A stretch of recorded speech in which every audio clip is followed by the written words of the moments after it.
Welcome, I'm Paul, this is Dave.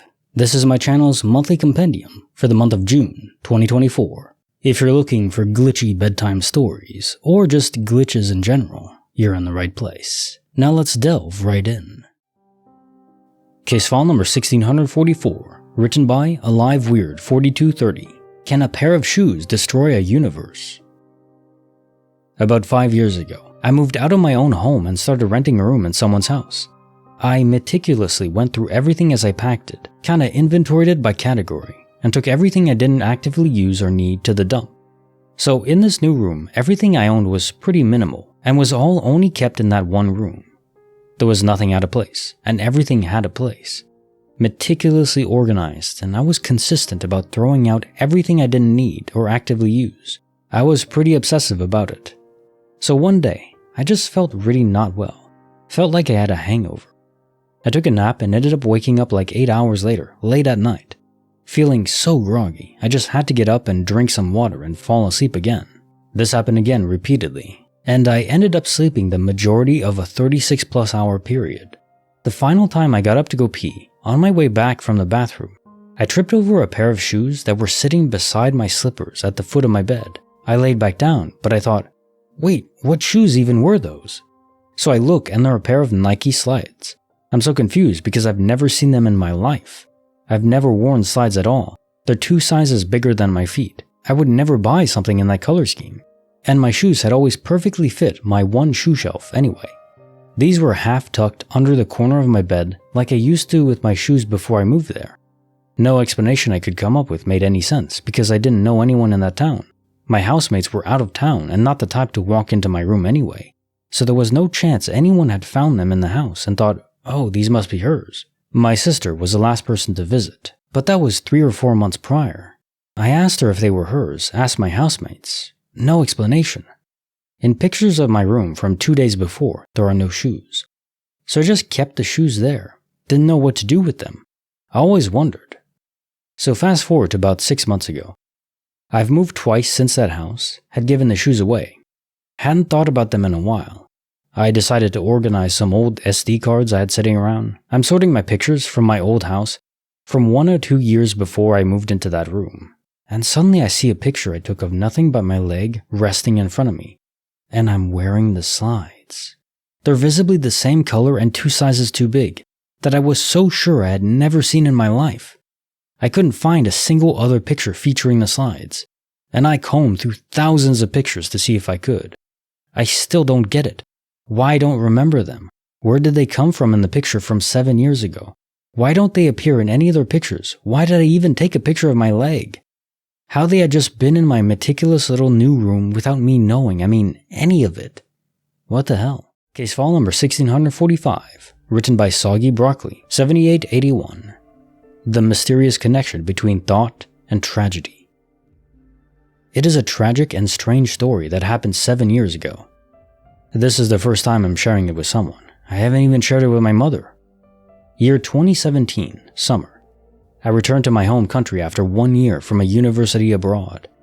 My father picked me up from the airport, and we had dinner at home. Everything was as usual as it could be. I went to bed around 12 p.m. and slept immediately. I woke up around 5 a.m. to pee, and went directly to the bathroom, which is in my room, so I didn't step out of my room. We all think different things when peeing, such as the color of the walls or what to eat for breakfast. For this time, out of nowhere, I started thinking that if I were to choose one, I would choose my mother or my father. Then I thought my sister would be devastated without my mother, and my father cannot handle my sister in her teenage years. I decided that the absence of my father would be easier than losing my mother. I finished peeing and just about to get back to my bed. I heard a strong snoring noise. My father was always snoring since childhood, and sometimes we were having fun with it. However, this time it felt stronger and not natural. The noise led me to the living room, where I found my father lying on the couch with a little blood on his nose. I tried to wake him up, but he was unconscious. I called 911. Woke my mother up, but once we arrived at the hospital, he passed away. He was 48. Doctor said it was because of a cerebral hemorrhage caused by high blood pressure. We don't know what time it happened. I'm still confused with the situation. I wasn't there for 1 year and had the chance of having one last dinner and conversation with my father. I found him like that and acted with cold blood. I can't imagine the trauma they would live through if my mother or sister would find him lying on the couch. And of course, I still wonder why I thought such a thing in the bathroom, and what would have happened if I had chosen my mother. Thank you for listening. Case file number 1646, written by Coma NPC. From Sergeant to Glitch Detective. I used to be in the army. One day, about 6 years ago, 4 of my soldiers and I was a sergeant at the time, were working on our vehicle maintenance on a motor pool Monday. I had been with this organization for almost 2 years, and the process for turning in our maintenance paperwork had always been the same. The process was, inspect the vehicles, annotate any faults in the paperwork, 5988, bring it to the mechanics to verify any faults. Once verified, bring it to the company XO. After I passed out the maintenance paperwork for that week to my soldiers, they went out and tried to complete the task. However, they came back to me a little while later to let me know that the mechanics were refusing to verify the paperwork and said that we were supposed to bring it to the XO first, and then it would go to them. This irritated me, because I knew the process and that was wrong. I figured it was just a new mechanic giving out bad information. So I went and talked to the maintenance chief warrant officer. When I told him the process we were trying to do, his exact words were, "We have never done it like that, Sergeant." At this point, I feel like I'm being pranked, so I call my platoon sergeant. He tells me that I'm wrong, and it has never been done the way I remember. Well, it wasn't just me that remembered it that way. All 4 of my soldiers were just as confused as myself. We asked our buddies from other platoons, other mechanics, and other sergeants, and everyone told us we were wrong. Wanting to just be done with it for the day, we all complied with the process. A week goes by, and Motor Pool Monday comes back around. My soldiers and I do the process we did the week prior. I go to bring the paperwork to the XO before the mechanics, and he looks at me and says, "What are you doing, Sergeant? These have to be verified by the mechanics first before you bring them to me." I laughed and asked if he was joking, but he was not. So I went back to Motor Pool and asked the maintenance chief, who affirmed the process that I knew was right from the beginning. I went back to my office and told my soldiers, who were all just as confused as I was. Everyone had gone back to the original way, and no one had any memory of the other process, other than my 4 soldiers and myself. We could not think of any good explanation for what happened other than a really weird shared glitch. The process never changed again. It remained the same for the next 1.5 years I was with that organization. To this day, I randomly think about this, and it drives me crazy not knowing what happened there. Case file number 1647, written by Tin Pot Radio Show, The Park of Geometric Glitches. I have an 18-month-old baby girl, and part of our routine is every Monday, we walk from our flat to a park and back, via a different route through another park, because she likes to look at the cherry blossoms. We've done this every single Monday for around 13 months now. I never changed the route, and it's roughly the same time every week. We took off, got to the first park, and all was okay. But for some strange reason, I felt like I was in a panic. My heart rate was high. I felt a bit anxious. I didn't really want to stay, but my daughter was having a good time. Eventually, I worked out that there was no one else in the park, just us. And it's usually quite full, so I thought that must be it. We started our walk home, where we changed the route to walk through the second park, which has the cherry blossoms. I know this route like the back of my hand. Crossed at a set of lights and then the first right and up the hill to the park. Not a complicated route. I was walking with my head down and suddenly realized I had no idea where I am. I've never seen this road before. I've lived in the city for 16 years. It felt completely off. No cars, no leaves. Every road here is covered in them and conquers. No wind. It was deadly silent. I went to stop and walk back the way I came, presuming somehow I've managed to screw up the route. Suddenly, a car drives past with a woman in a brown jacket and hat, and a pair of black sunglasses. I think, well, I'll just keep going, end up at the park somehow. Then another red car, same woman with the same jacket, hat and glasses, but car slightly different. I think that's a bit bizarre. Then it happens again. A red car, woman in a brown jacket with a hat and glasses. I pick up the pace and go down a different street, but something felt really bad about going that way. So I kept going straight, and about 20 minutes of walking, I got to the end, and I'm on the road that takes me to the park I was aiming at. But suddenly all noises, leaves, and cars are back. I get to the park and check my phone, and it's 2 p.m. I left the first park at 10:45 a.m. It takes 25 minutes to get from that park to the second one. I couldn't have been walking more than 20 minutes down that street. The following day, I woke up early for work, and I couldn't stop thinking about that road. So I left earlier in my car, and I couldn't find it anywhere. I tried 2 different ways, where I entered and where I exited. And the other routes I ended up on were not that road I walked down. I just can't work it out. I couldn't sleep for 2 days thinking about it. And now I can't stop seeing the face of the woman in the brown jacket. But I don't remember ever actually acknowledging what she looked like at the time. Case file number 1648, written by Reel Back in Style.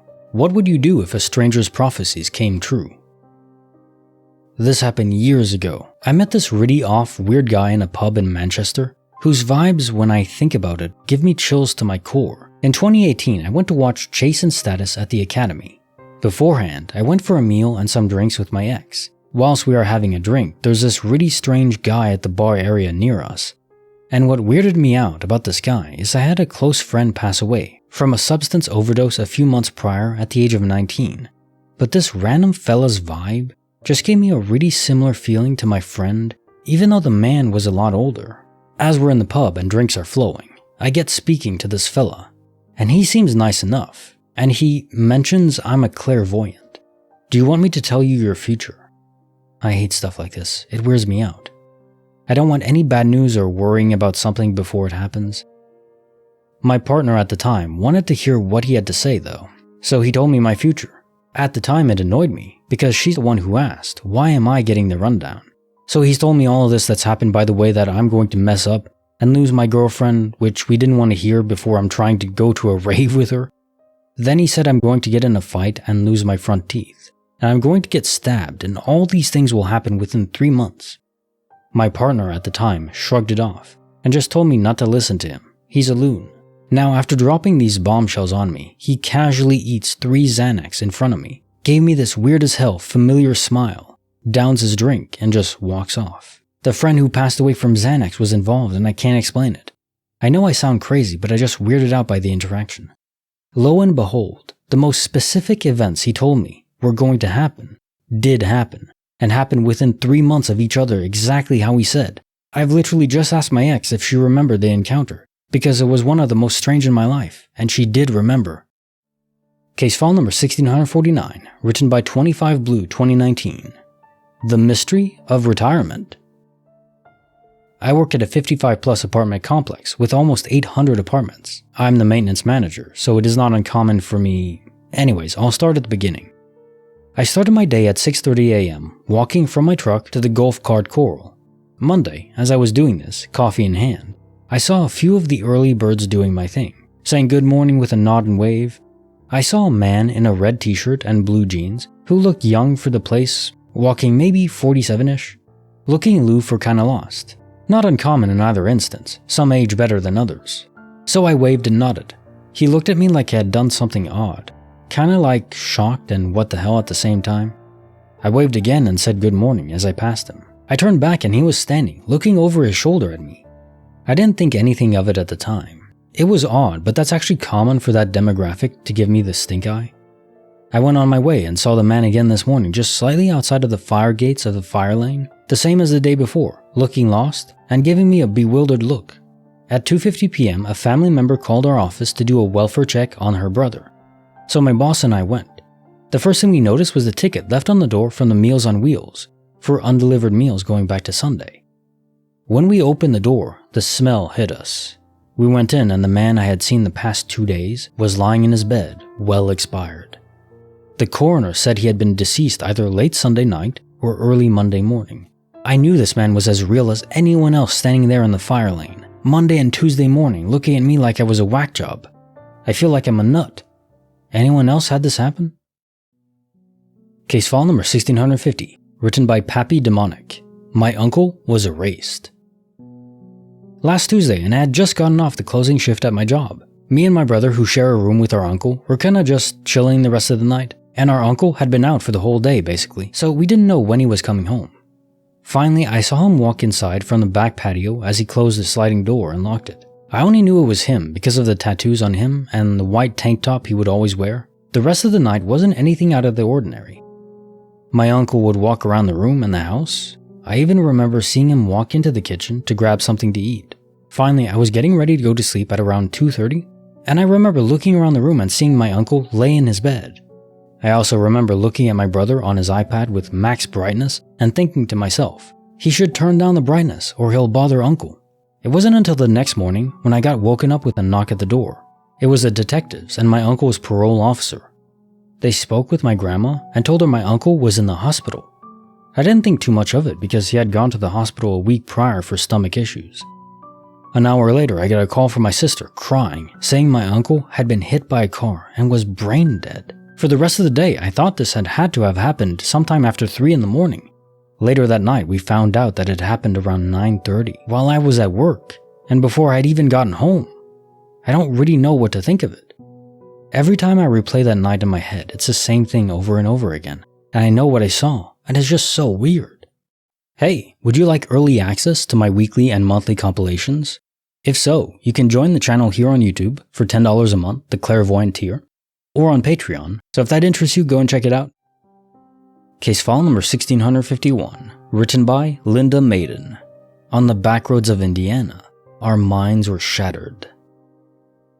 This happened to me in December 1969. I am a retired registered nurse.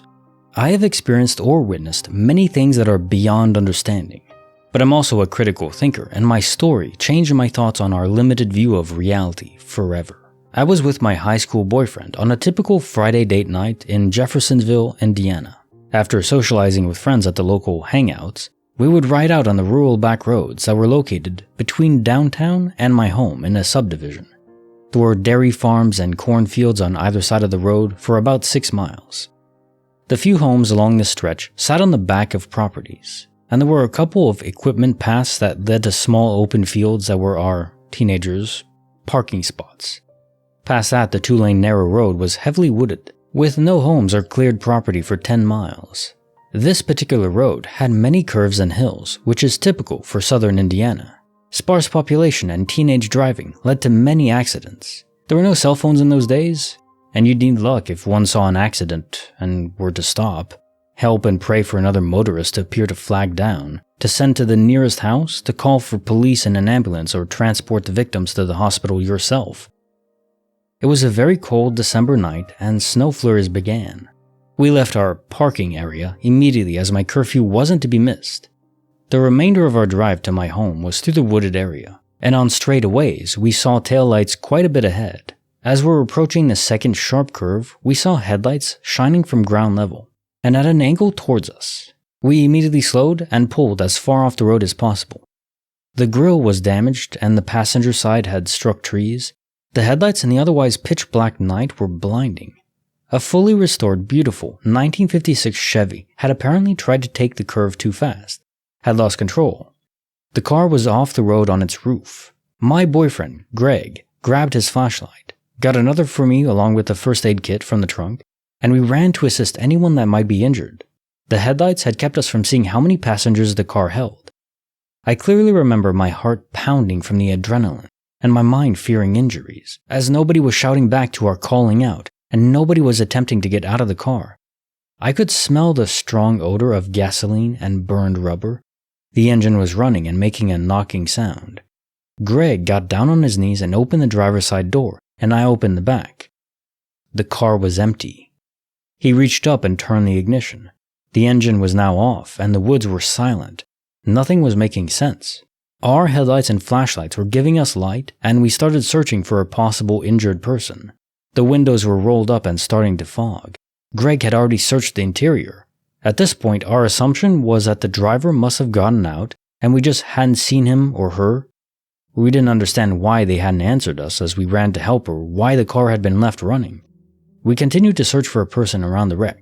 We tried to go into the woods, but the underbrush and steep embankment was impossible to climb. At this point, we decided whoever was driving may have just walked away. We got back into Greg's car and drove slowly 3 miles back, then turned around and drove slowly the next 6, fully expecting to find someone needing a ride, or to a phone. We were relieved that the driver must not be hurt, but couldn't imagine why they didn't see us and how they had left on foot without us seeing them. No other vehicles had come down the road. At this point, the remaining road we drove was covered with snow and we saw no tracks. We went to my house where my parents were waiting as it was really late. Greg told my father what had happened and then described the car and how beautifully restored it was in case he knew to whom it belonged. The whole incident just left us baffled. By the next day, we decided that maybe there was a house in the woods or side road we missed. We both were just unsettled by it. We didn't know why we were worried about what now appeared to be a non-event. The next day, we went back to the scene of the accident. Both of us felt that we would find a house close by that had gone unnoticed, or a side road, something. We didn't understand why we were still dwelling on it. But little did we know that quite the opposite was what we found. The car was still there, but had been moved into a clearing in the trees. I will never understand what happened the night of the Chevy whose taillights we followed hit that curve and rolled. There it was, still on its roof. The damaged grille and front fender damage. The accident on Friday night. Here we stood on Sunday afternoon in the car. The paint was faded. The body was completely rusted through, over the majority of it. Tires were completely rotted and rims were rusted. The interior was dry, rotted, and covered with mold. The windows were gone and the windshield was broken with a basketball-sized hole, full of vines growing in and out of the car. The embankment we had tried to search was now a clearing, and setting further back into the woods was a small, abandoned 2-room shack. We later did a property search, but it only led us to the owners that had bought the acreage, with a shack and car on it. All we were left with was a lifetime of questions surrounding a cold December night. Case file number 1652, written by Wicked, The Dead Pixel in the Sky. Hi, this story is from the summer of 2017. At the time, I was on a summer break from university, working at a local gas station to earn some money for accommodation, as my family was never well off. I was cat-sitting for a friend in her apartment while she was visiting her then-boyfriend in the Middle East, where he was on a work assignment. It was the middle of the week, beautiful and sunny weather. One of those rare, beautiful days you just want to spend outside. But the day was passing slowly as I had to spend it in the damp gas station until late afternoon. I was expecting to finish working at 5 or 6 p.m., but to my surprise, the scumbag owner of the place, really a scumbag, he made me work 11 to 15-hour days every day for crap money, came in and said I could finish early. I didn't have to be prompted more. I just grabbed my bag and went out of the place all cheery, so that I'd have time to myself to enjoy the beautiful weather. On my way to the metro station, I was looking around and just admiring the outside. It was truly a beautiful day, when I saw a helicopter in the sky. There was no sound, which was very odd as, since we all know it, helicopters are bloody loud. The helicopter looked suspended in the air, not moving at all, including the rotor at the top. I looked down to check my glasses, as maybe I was seeing it wrong. Or maybe I was just tired after a long shift, but to my surprise, when I looked up again, the helicopter disappeared and was replaced by a black pixel in the sky. By pixel, I mean a black square in the middle of a clear blue sky. I immediately called my friend who was in the area and asked her to take a look at the sky, but she told me there was nothing up there. I know it was not a hallucination. I was conscious and aware of my surroundings. When I called my then boyfriend to tell him about the situation, he just laughed it off and said I was being crazy, but I know what I saw. The black pixel was in the middle of the sky, and it was honestly the weirdest thing I've ever seen in my life. Case file number 1653, written by Stranger by the Minute, The Bunny Broken by the Universe. For my birthday on Sunday, my mom wrapped a bunch of my childhood things that she's found in storage over the past few months. I'm a very sentimental person, so this was an amazing gift. The most exciting thing she found was one of my troll dolls. It's an Easter troll that my grandparents gave me when I was little. He has a little white jumpsuit with colored eggs on it and a little bunny ear headband. This little guy is extra special to me because both of my grandparents have passed. When I unwrapped it, the ears were missing. Wait, the ears aren't in there? I had them. I know they're around here. So yesterday, I went up to my parents' house to visit. I brought the troll so I wouldn't forget to grab the bunny ears. When I took the troll out of my purse, my mom said to my dad, "Where are the ears? They were on the back of the chair." They weren't there anymore. While she looked for them, I went into my childhood bedroom to look for something else. Placed right in the middle of my Care Bear desk was the bunny ear headband. I saw it as soon as I walked in my room, plain sight. So I grabbed it and went back to the living room. When I got out there, my mom said, "Here you go," and held up bunny ears. Identical bunny ears. I was like, Mom? and held up the bunny ears I had found. We were both like, what the hell? I only had that one Easter troll, and he only had one headband. These headbands are identical. Exactly the same in every way, except the one she found had a broken band. I threw the broken one in the garbage. The placement of the one I found in my room is really strange. I thought my mom had put it there so it wouldn't get lost. There was nothing else on that desk, and she doesn't meddle in my bedroom. Every time I go up there, things are exactly the way I left them. That headband sure as hell was not there the last time I was there. I would have put it away with my old toys. I have OCD, and everything has its place. It gets weirder. Today I texted my mom and asked her not to take the garbage out. I decided I wanted to keep the broken headband as proof that this happened. It was just too weird to ignore. She responded, "What?" I repeated myself. "I want the bunny ear headband that I threw away, so I'm gonna have to dig through the garbage when I come up next time." She said, "It's on the table." "What? I threw it away." "So you didn't take one?" "I took one, the one that wasn't broken. The one on the table isn't broken." I feel crazy. I've experienced a lot of really weird crap in my life. I have a list of them written down. This is easily one of the weirdest things I've ever experienced. I keep trying to rationalize it, but I just can't. I only had one Easter troll, one, and the magic broken twin bunny ear headband climbed out of the garbage onto the dining room table and mended itself? No, there has to be an explanation, but there fricking isn't one. Case file number 1654, written by Andrea D. For 10 seconds, I saw true reality. For the past 3 months or so, upon waking up in the morning, I will see a green grid pattern superimposed over everything in my surroundings, sort of like a wireframe rendering. It will last for about 5 to 10 seconds before it slowly fades away and everything returns to looking normal. I've started to accept that maybe the Matrix is starting to reveal itself. As concerning as this was at first, I'd gotten used to it, and at this point, I just expect things to look like a wireframe rendering for a little bit every time I wake up. However, last night I came across something else grid-esque that has made me feel uneasy again about these waking grids that I've been experiencing. I was walking home from the bus stop at 3:35 a.m. yesterday, and there is a portion of the walk where I have to walk under 3 trees that are lined up next to one another between the sidewalk and the road. There is also a street light directly across from the street from these 3 trees. Trees 1 and 3 had their leaves casting normal, leaf-shaped shadows onto the sidewalk. Tree number 2 had its leaf casting shadows that looked like this wireframe. I have no explanation as to why the light glinting through the leaves on this one particular tree caused these grid-like shadows. As far as I can tell, all 3 of the trees are the same type of tree, and they were all subjected to light from the same single streetlight.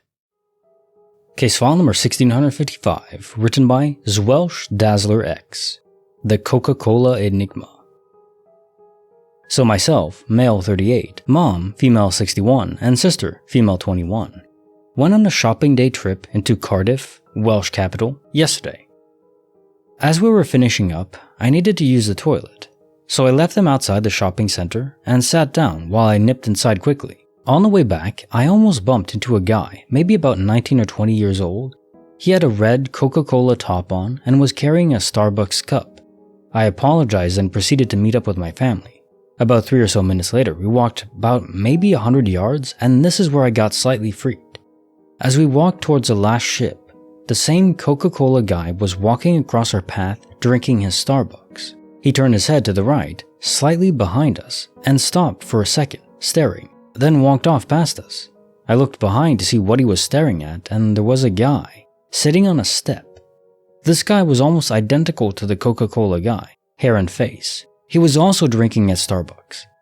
I stopped to check myself and looked at my sister, who had a puzzled look on her face. I said to her, "Did you see?" To which she cut in, saying, "They were the same person, right?" We both looked in the direction of the Coca-Cola guy, and he was gone. It baffled me. I've read all about time slips and glitches in the UK, even been to Liverpool so many times taking the time to visit reported locations. As I say, I'm skeptical, but I do find the stories and reports interesting. But this is something else. I can't shake what I saw. I don't know if my mind was exaggerating it or not, but the fact my sister witnessed the same thing has got me freaked out. Case file number 1656, written by XX Loose Wayne XX, The Black Adidas Mystery. I have a lot of shoes, but I don't have any double sets. I have one pair of everyday shoes. They are black on black Samoa Adidas. These are pretty much my everyday shoes, my most comfortable shoes, and I've only owned one pair ever in my life. I've had this pair for 10 years. I have never bought any other pair of Adidas shoes. I have 2 different sets of boots. I have some white tennis shoes, and I have some nice dress heels and sandals and flip-flops, and shower shoes and house slippers. But I have one single pair of black on black Samoa Adidas. These shoes are great quality, and have lasted me a really long time. I have never considered replacing them. I have nobody else that I know who would wear the same pair. I have never seen them on anybody else who has come in and out of my house. My son has gigantic feet, and if he somehow had the same pair, they would be a men's 16, so I really do not understand how my shoes doubled. I got home from work and changed out of my work shoes. I took off my work clothes, put on my comfy clothes. I kept my black Adidas on the left side of my bed, tucked under the box spring. I pulled them out and slipped them in, and I went for a jog. I came home, took off my clothes, jumped in the shower, and when I came out, I picked up my shoes to place them back under my bed where they go. And there's already a pair of black Adidas, my exact size, in that spot. I had just pulled out these shoes from that spot to go jogging. It's not like I pulled my shoes from a different location and I somehow have always had 2 pairs and never noticed. This is exactly where I pulled them from, and there is a set sitting right there, under my bed. I pulled them out and looked at them and they were there, exactly the same. Which is pretty significant for shoes I've worn nearly daily for 10 years. The nicks on the side of the spot where my foot hit the gravel when I fell a couple years back, it's all the exact same. I pulled out both sets. I had 4 shoes in front of me. I was sitting there feeling like my brain was broken, and I knew what I was seeing did not make sense, so therefore it must be incorrect somehow. I left both pairs out specifically so that when my son got home from school, I could ask him, what the hell? Maybe he saw an exact same pair, the exact same size outside, in one of the communal areas around here, and brought them in thinking they were mine? Maybe one of his friends left them over, and we just happened to have the same wear and same size? My son comes home from school, and I bring him into my room to show him that I have 4 shoes when I should only have 2. And he thinks I'm crazy, because there's 2 shoes on the ground. 2, not 4. I know I was not imagining it. Case file number 1657. Written by Dependent Lion, 4812, The Glitch at Mormon Temple. I was driving on the DC Beltway and came around the curve near the Mormon Temple. If you know the Beltway, you probably know what curve I'm talking about.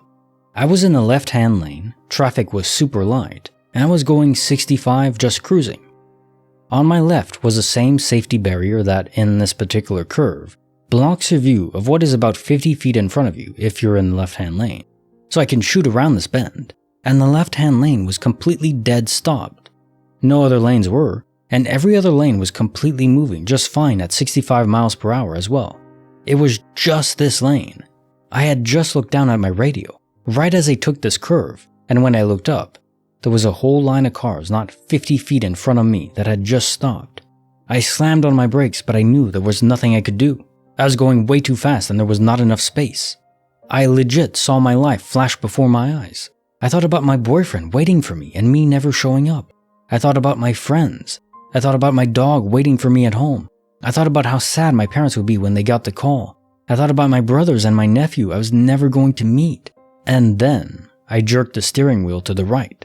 And I swear to you, I passed through the stopped car. Passed through it. Yeah, I did turn the wheel, but I would have still hit the car. The left side of my car essentially passed through the back side of a stopped car. I didn't feel anything. It simply felt like one moment I was about to hit, and the next I was in the right lane, like a glitch. I made it through. My car was fine. I didn't hit, and I turned off my radio for the rest of that drive. I was shaking like a leaf, and I even started crying. Shook me up real bad. I also remember pulling the steering wheel, but I remember it not feeling like it was me. It felt like a force was pulling it for me. Call me crazy, but crap like this is why I believe in God. I think my guardian angel pulled that wheel for me and let me pass through that car. Case file number 1658. Written by Jessamine. The Second Breakfast. I live with my parents. My mother leaves for work every day at 6 a.m. and returns at 3 p.m. Today she came back at 10 a.m. I talked to her and asked her why she came back earlier. She told me that she managed to get off early, and that she would start making second breakfast soon. I said, "Okay, call me when you're done." After about 2 hours of waiting, I realized that I couldn't hear any sounds from the kitchen, and I always hear them when someone is cooking something. So I went to the kitchen. My mother was gone. I went through the whole house. My mother was nowhere to be found. I was alone at home. I thought it was strange because my mother always tells me when she goes out. For example, to the store or even to water the flowers in the garden. So I went back to my room and went back to playing my game. At 3 p.m., my mother came back, called me. She always does this. Said hello, and I asked, "Why did you leave the house and not tell me? And where were you anyway?" She replied, "Well, at work, Jessamine. I'm always at work until 3 p.m. I explained to her that she was home at around 10, that I talked to her, that she even told me she was going to make second breakfast. She explained to me that she wasn't. We talked about it for a while, and then my mother decided that I had simply mixed up the days. But that's not possible. She was at home, I saw her, and I talked to her. This isn't the first time something like this has happened to me. I'm sharing the story because it happened to me today." Anticipating the question, "Why didn't you call your mom and verify it right away?" We live in the mountains. My mother works on the Polish-Ukrainian border. There is no signal there. Calling is pointless. Case file number 1659, written by Thrifty Gal 177, The Campsite Clock. Summer 2011. In the car was me, 19, my sister, dad, and stepmom. We were on our way to a campsite. We had other family joining us, my uncle and nan both arriving separately. Called us saying they were setting off. Did we need anything from the shops, and to let us know their arrival time. We were over halfway there. They would be arriving about 3 hours after us. We carried on driving, switched radio stations, and went through a tunnel. When we came out, the phone was ringing again. It was my nan asking where we were. Kind of relieved that she had got hold of us. My nan and uncle had already arrived at the campsite. My dad said, "Oh, so you're already there. Save us a pitch then." And my nan responded, "Where have you been if you're still on your way?" The conversation didn't make sense. My dad got frustrated and said, "What do you mean, where have we been? You just spoke to us. My nan told us we'd been calling you because we couldn't get hold of you." My stepmom pointed to the time on the radio and about 4 hours had passed. 4 hours had passed in 30 seconds. My dad ended the call with my nan, and for a moment we were silent. My sister said, "What's going on?" My dad said the time must have changed when we changed the radio station, and our family was playing a dumb joke. Our phone showed time had passed. Again, silence. We arrived, briefly spoke about it with family, and ignored it. We have spoken about it maybe 2 or 3 times. My dad is either convinced we went through a time vortex, got abducted, or we were jokingly substanced by our stepmom. She's a general practitioner. My stepmom says we must have got times wrong, or at worst had some shared delusions or amnesia. Case file number 1660, written by Able Resist 2226. My grandmother has an eerie secret. This occurred when I would stay at my grandparents' house very often, especially during the summers. Anyway, I was playing in the living room and my grandma said to me that her and my grandpa were going to the grocery store and that they would be right back. I vividly remember my grandma saying this to me, and even remember the exact jacket she had on as they were leaving. I then watched my grandma and grandpa leave for the store through the garage, hearing the garage door close and everything. I then went back to organizing my Pokemon cards for a little bit. After a while, I got bored, so I decided to go upstairs to try to find something to do. This is where things get weird. I enter my grandparents' bedroom and immediately am sent into a shock, and the hair on my skin becomes raised.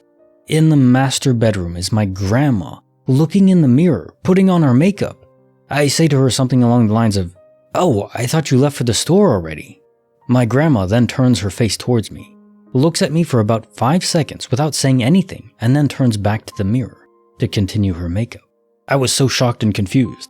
I remember feeling really uncomfortable because I thought she had already left. I was trying to make sense of the situation. I left the bedroom feeling uneasy, and I found it odd that she didn't respond. I went back downstairs to continue playing in the living room because I felt creeped out.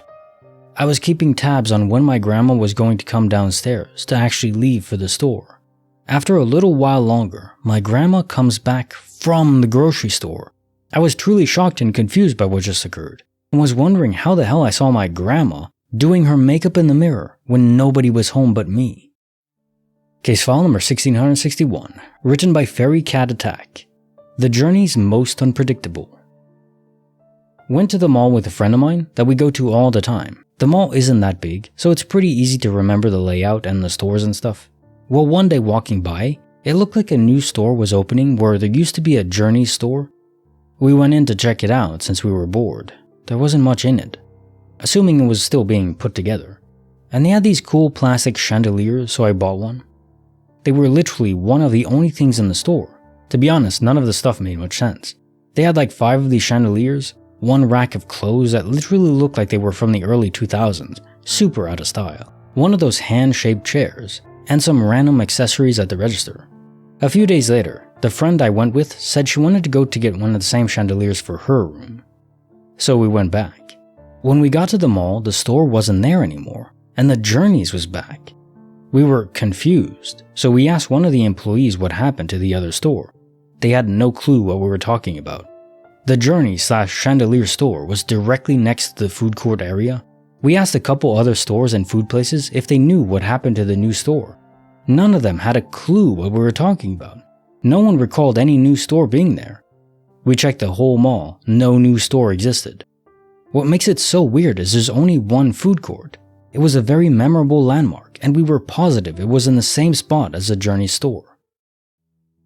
Case file number 1662, written by Clarence AI, The Walk Between Worlds. Hey everyone, I have to share something bizarre that happened to me a while ago, and it's been eating at me ever since. A bit of background about me. I'm a 31-year-old guy living in the southeast side of Norway, and I work as a web developer.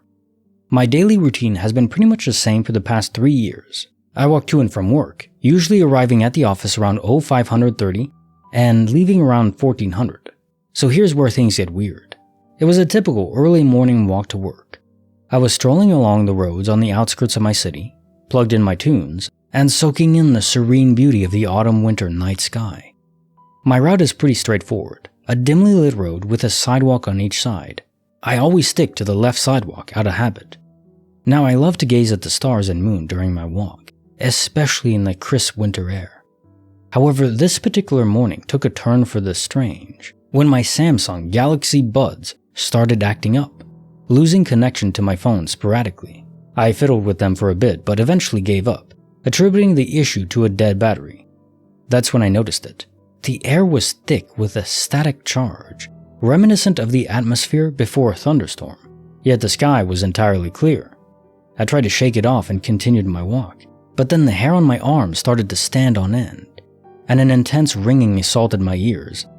I thought maybe I was having a panic attack. They've hit me a few times in the past. So I employed my usual coping techniques. Unfortunately, they were to no avail.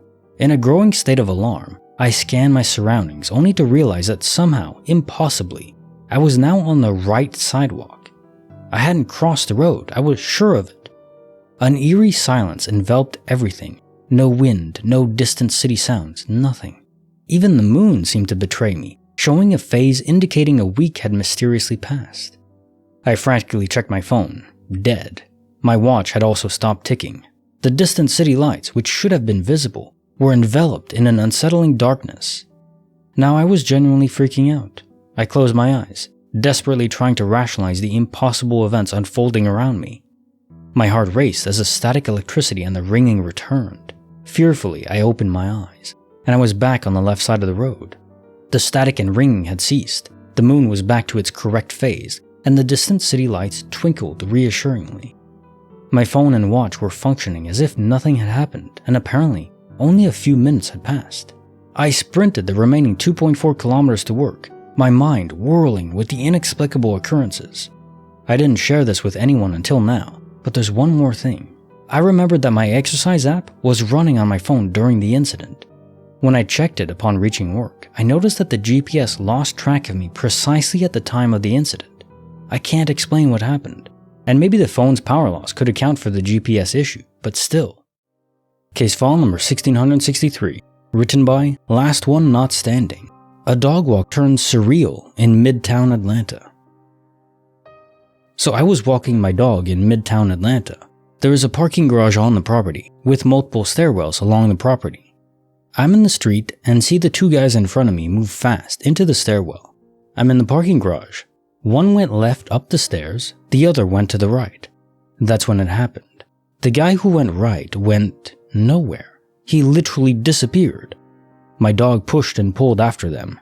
Right when it happened, he went right, disappeared, and my dog growled and backed off. For understanding, my dog is not scared of anything ever. That's when I get chills. Did that happen? No, couldn't have been.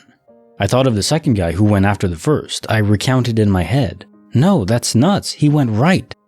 I thought, dumb butt, there's nowhere to go. Well, he went right and disappeared, like gone. Now I finally told my husband and the response was, "You are drunk." The problem was that I only had one White Claw, not like I had some hard liquor. This thing actually happened. So now I'm left with my thoughts of what if. Bonus file written by Sefrinks, The Foggy Beachside Chain. About the time I was 17 or so, a few friends and I were out at the beach, making dry ice bombs in the middle of the night, probably midnight or so. We were quite delinquent back then. There were about 5 or 6 of us, and we were just chilling, having a good time, trying to make potholes in the ground with dry ice bombs in the sand. It was a quite foggy night, which isn't too unusual considering I live on the northwest coast, Oregon, and it rains here 300 days out of the year. After 30 minutes or so of being rambunctious teenagers, we decided to walk down the beach a bit. After probably 10 or 15 minutes of walking, we hear a strange scratching or grinding sound and stop and listen. Sooner than 20 seconds later, a tall figure emerges from the fog, adjacent to the ocean, but between us and the ocean. Fricker had to be at least 8 foot tall, and it was dragging a chain. Not just your average chain, but like a freaking massive chain that looked like it was used for an anchor or something. The rings were probably 8 or 12 inches long, and it looked like they had to be at least an inch in diameter as well. Now this chain wasn't short by any means, it was probably 40 or 50 feet long, and this dude was just dragging it in the sand behind him, in the middle of the night. We all sat there silently, and I got the biggest shiver down my spine, and all my hair stood on end, and my breath seemed to escape me. We gathered, watching the figure cross our path and make its way up the beach. It and the chain slowly faded out of sight. Well, that was freaking creepy as hell, I thought. We then continued back down the beach to a shipwreck called the Peter Iredell, which is all but eroded by now, and took in the cool sea spray and enjoy the ominous whooshing of the serene ocean waves. We toss a couple dry ice bombs into the water and head back to our car, where we were parked probably half a mile up the shore. As we are walking, we hear that freaking noise again. My heart thumps and I get cold sweats. It was that freaking thing again, trudging that goddamn chain up the beach. It had to have been the same exact place where we saw it the first time. There were no drag marks in front of him, no footsteps, no indication that anyone had laid foot on the ground in front of him in the path it had previously walked. The sand was dry, and it wasn't washed over by waves or anything of the sort. We watched it for a moment, out of curiosity as to what the actual hell is going on. We stood there dumbfounded, watching the figure trudge through the sand, with this unfathomably massive chain dragging behind it. It stopped dragging the Satan chain and stared directly at us, piercing our soul and the essence of our being. We stood there, jaw dropped, staring back at the shadowy figure. It begins to slowly march towards us, and we freaking book it through the sand. I've never ran so fast in my life. We all pile into the car. Bro turns the engine and we freaking floor it out of there, easily hitting 80 miles an hour on the straight stretch of the access road. Abso-freaking-lutely hauled serious butt out of there.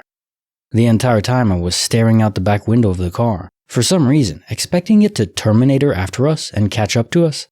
Thankfully it didn't, and I never saw the shadowy figure again.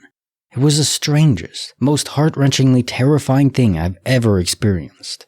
None of us were on any drugs. We were all straight-edge kids, clean as a whistle. Freaking shadow figures and their chains scaring kids. Shame on them.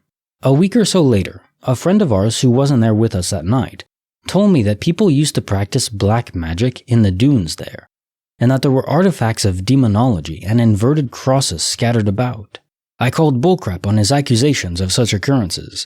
Turns out it was true. I went to Mom and asked her about it, and she said she had heard similar stories. So naturally, we looked into it a bit and then went out to search for said black magic devil-worshipping sites.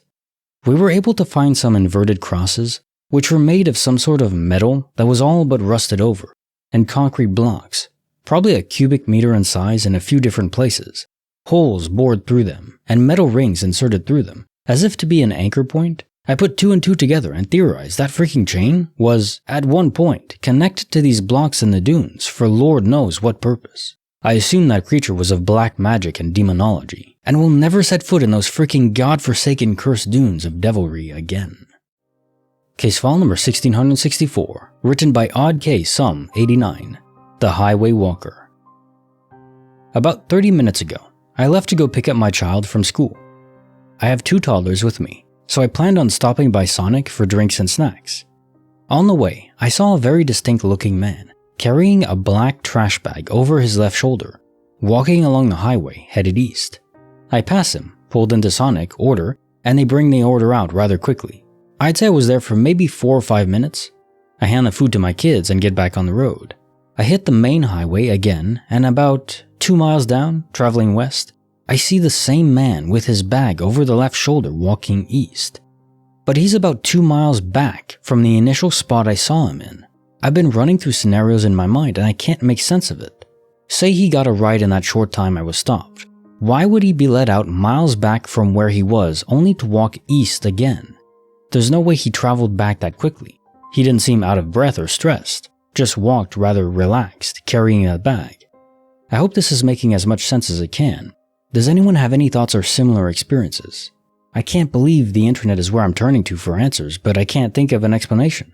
I called my husband immediately after, and he joked that it was a glitch in the Matrix. It's freaky that this is the answer that makes the most sense. I feel like I'm losing my mind. Case file number 1665, written by Popular Walrus 4121, The Receipt, the Cat, and My Friend. Many years ago, I knew a woman who was very dear to me. We'll call her S. She had experienced many tragedies in her life, and by the time she was in her 50s, she was alone, with a few friends and a cat she dearly loved. She called him her son. One day, I received a call that S had passed away suddenly. When I talked to the police officer who found her, he said she looked like she had fallen asleep reading her Bible. Her precious cat had been taken to a shelter. I rushed to the shelter, and after a few days of waiting period, I was able to get him released, and he was adopted by a friend of mine, with whom he lived happily for several years, until one day he too died suddenly after a brief illness. The next day I was running errands and I came out of a store to find a piece of paper on my passenger seat. It was the only thing on the seat, and I swear it wasn't there before. It was a handwritten receipt from a moving company made out to S from a couple of months before she died. I had moved twice and gotten a new car since she passed, and I have no earthly clue why or how I would have this receipt at all, never mind on the passenger seat of my car. But I've always hoped it was S, telling me that she and her son are together and safe. Case file number 1666, written by Weekly Contract 6407. On New Year's Eve, I became invisible to my family. So last night, New Year's Eve, my family had a party at my grandparents' house. We all went up there around 7 p.m. I had been working 8 to 5, so I was already exhausted, and I left early at 9:25 p.m. I know I got home at 9:28 because I FaceTimed my boyfriend as I unlocked the door to my house. I then walked in, put my dogs outside, and went upstairs. Got changed into my PJs and went back downstairs to let my dogs in because there were fireworks going off. I have a picture I took at 10:09 p.m. of me laying on the sofa with one of my dogs, and another one taken at 10:21 p.m. of the same dog sleeping on me. My brother and dad were both apparently home between 10 and 10:40. They left again after that to go back to the party. However, the weird part, they both say they never saw me in the house. They had even come into the sitting room to check on the dogs because of the fireworks going off. They even looked for me because they wanted to know where I had put something, but they couldn't find me anywhere in the house. I never saw or heard them either. According to my boyfriend, I fell asleep around 10:30 and I fell asleep on the sofa. My boyfriend also never heard or saw them. Normally my phone picks up people coming into the house from my bedroom, which he hears, so it's weird he didn't hear them. I then remember my dad waking me at around 12:20 and telling me to go to bed because I'd fallen asleep on the sofa, and then I texted my friend Happy New Year at 12:37 and then went to bed. At this point, my boyfriend woke up. He apparently fell asleep around 12 and said Happy New Year and I texted him back saying Happy New Year. I don't know why I texted him instead of just talking, but yeah. Then he accidentally hung up, so I rang him back and I got into bed at 12:43. However, according to my dad, he didn't get home till 1 a.m. and my brother got home at 12:50, and neither of them woke me up.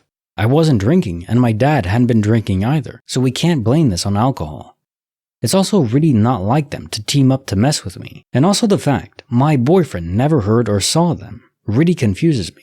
Normally when I'm on FaceTime with my boyfriend, my dad steals the phone and sits talking to him for 30 minutes, so it's very unlikely my dad would have ignored him.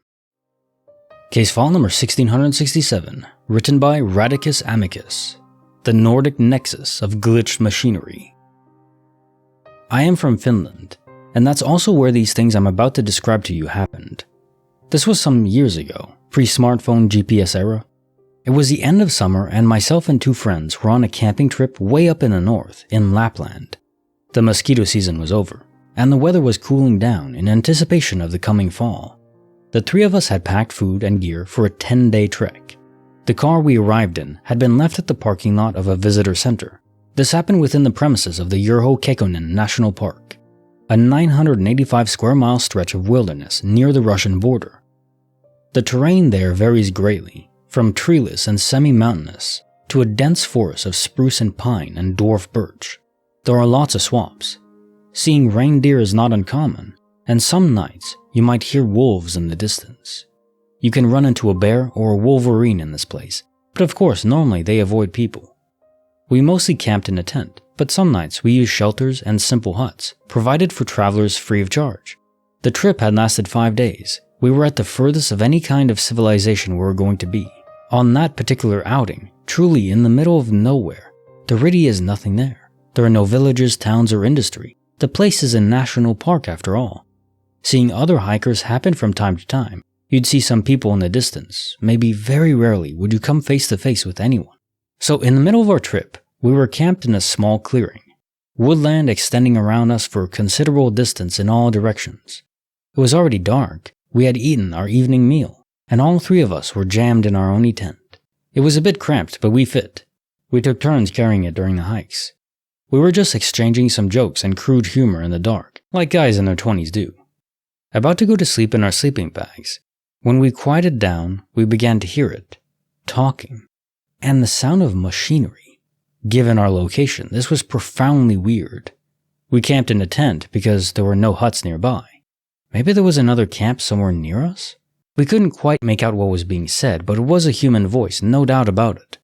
But nothing really could explain the sound of heavy machinery. It sounded like an excavator or a tank, something big, powerful, and really not too far away. Combined with the sound of talking, we thought, construction yard? But at that time of night, in an unpopulated, protected nature reserve? We got out of our tent. It was cold and pitch black. The campfire had some coals still glowing. We took out our flashlights. My 2 buddies have always been a lot braver than me. The sound was clearly coming from the north, maybe half a kilometer away. We thought the construction might be going on behind a small hill some distance away. We could see no lights or anything. We still could not make out what was being said. The speaking-like voice was monotonous, and it was impossible to even say what language was being used. Still, sounded a lot like a person speaking though. You may be aware of the sort of spooky phenomenon of hearing a human voice in static. Maybe you've used a blow dryer and been sure someone is talking. Turn it off and it was just something the brain tried to interpret from the steady hum. Maybe it was some sort of like that. It's hard to explain. The machinery-like sound continued, not loud, but you could sort of make out the powerful engine, at times accelerating, adding power, at times idle. My 2 friends resolved to go find out what was going on. We put our warm clothes back on, donned boots, and I sat next to the dying fire, adding some more wood to it. I would stay at camp while my buddies left to check out this mystery construction yard, in the middle of nowhere in the Lapland woods. So there I sat. The guys took out their maps, took a compass heading, and left. And I could hear them make their way through the forest, see the light from their flashlights. Then they were gone. The weird sounds continued, unaltered. They were gone 15 minutes, then maybe 30, then the better part of an hour. It was odd, judging by the volume of the sound. They should have reached it, checked it out, and been back already. I added more firewood, and tried to make out what the person talking was saying. but it was too tiny and obscure. The guys had been awake for over 2 hours. I figured they had stayed for coffee with the construction guys or something. Then the sound stopped, just like that. It just ended, all the same time. The engine sound and the voice both just quit. It was very silent. I waited for another 30 minutes, very worried now that something bad had happened. That maybe my friends were lost. Should I go and try to find them? I shouted their names several times and built the fire pretty big. I was scared crapless when suddenly I saw the flashlights of my friends. Apparently they were returning in a hurry. The guys got back to camp out of breath. They told me the following. They had followed the sound beyond the small ridge in the distance. There was nothing there, and it seemed like they were not getting any closer to the source of the sounds. They had to stop every now and then, be quiet, and listen to it to be able to walk towards it. They walked and stopped like this for some time, then realized they were not getting any closer. The sounds did not change in volume at all. They decided to go just a bit further, several times, when suddenly the sound just stopped, like someone pressed a button on a recording. They realized it had been going on for a long time. They were in the middle of the dark woods alone. They reversed their heading and started back at a brisk pace. Eventually, they saw my big fire from the top of a hill and found their way back. The weird thing is, we seem to think the sound stopped at a different time. They had been gone 2.5 hours in total. They said the sound stopped at around the 1 hour 15 minute mark after they left. They then started to head back immediately. The return trip taking a bit longer, even though they kept a good pace. They apparently wandered around a bit. For me, the sound stopped at the 2 hour mark, just 30 minutes before they returned. We did not sleep that night. Nothing more happened on that trip, and we never found out what the weird construction yard-like sound was about. We then returned to the park's visitor center some 5 days later. We asked around, but no one knew of any ongoing construction taking place in the whole national park area. Case file number 1668, written by Sushi Flowers. A voice from home heard across the world.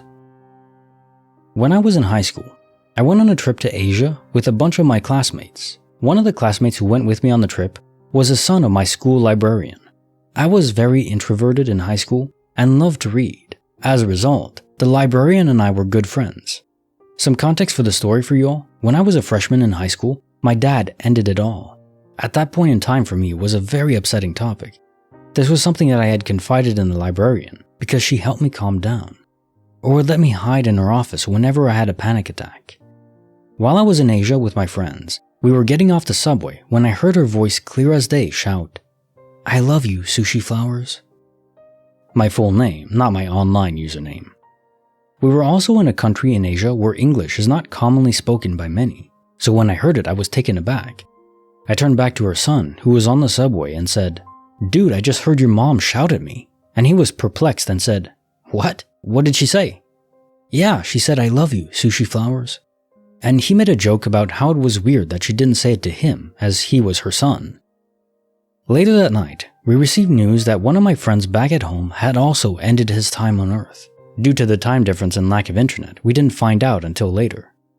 I had a really bad breakdown on the trip, and when we returned for the funeral, the librarian hugged me as soon as she saw me. She told me she was in Colorado hiking in the mountains when they got the news, and that the first person she thought of was me, and she couldn't help but shout to the wind, "I love you, Sushi Flowers." Hearing her say that, my friend and I both were stunned into disbelief because he immediately remembered the joke he made on the subway. Case notes for file 1669, written by Elena Amazing Betch, The Extra Bedsheet Puzzle. I took my freshly washed bedding from the dryer to my bed to put fresh linens on my bed. I threw the wad of sheets on the bed. I stepped back from the bed and I tripped on a white fitted sheet behind me. I'm like, that's weird. I don't remember this fitted sheet falling out from the pile from my hands onto the floor. I go to the pile that's already on the bed, and there's a white fitted sheet in the pile already. It's in with all the other pillowcases and everything like I remembered. Nothing had fallen from my hands. So how did this extra white fitted sheet get onto the floor behind me? There's already a fitted sheet in with the pile of bedding. I never pulled any additional bedding out. The bedding went from wash to dry, then back to my room to go back on the mattress, and nothing additional was ever out. The fitted sheet from the dryer is on the bed, so where did this extra fitted sheet come from? I step back and it's just there, inexplicably. I'm freaked out. There was nothing on the floor of my room when I walked in to put the fresh linens on my bed. There is no reason an extra fitted sheet would be existing in my room. I only had one fitted sheet in my house. Extremely weirded out, and I have no idea how this happened or what is going on. Case file number 1670, written by Baskin Butcher, extra beats and a missing Jeep. This happened a few years ago, around 2017 or 2018. I was driving down a road in the evening. The sun had mostly set, but it wasn't completely dark. Behind me, there was a very distinct Jeep, green with a unique paint job, with green LED highlights. We were on a rural highway, there were no turnoffs during this stretch of the road, and the car had been behind me for several minutes. On the radio was some Blink-182 song. I was in a cover band at the time. This was one of the songs that was in our set list. I was driving back from a practice, and I was trying to work through something in that song, so I knew it pretty intimately. Here's where I noticed the glitch.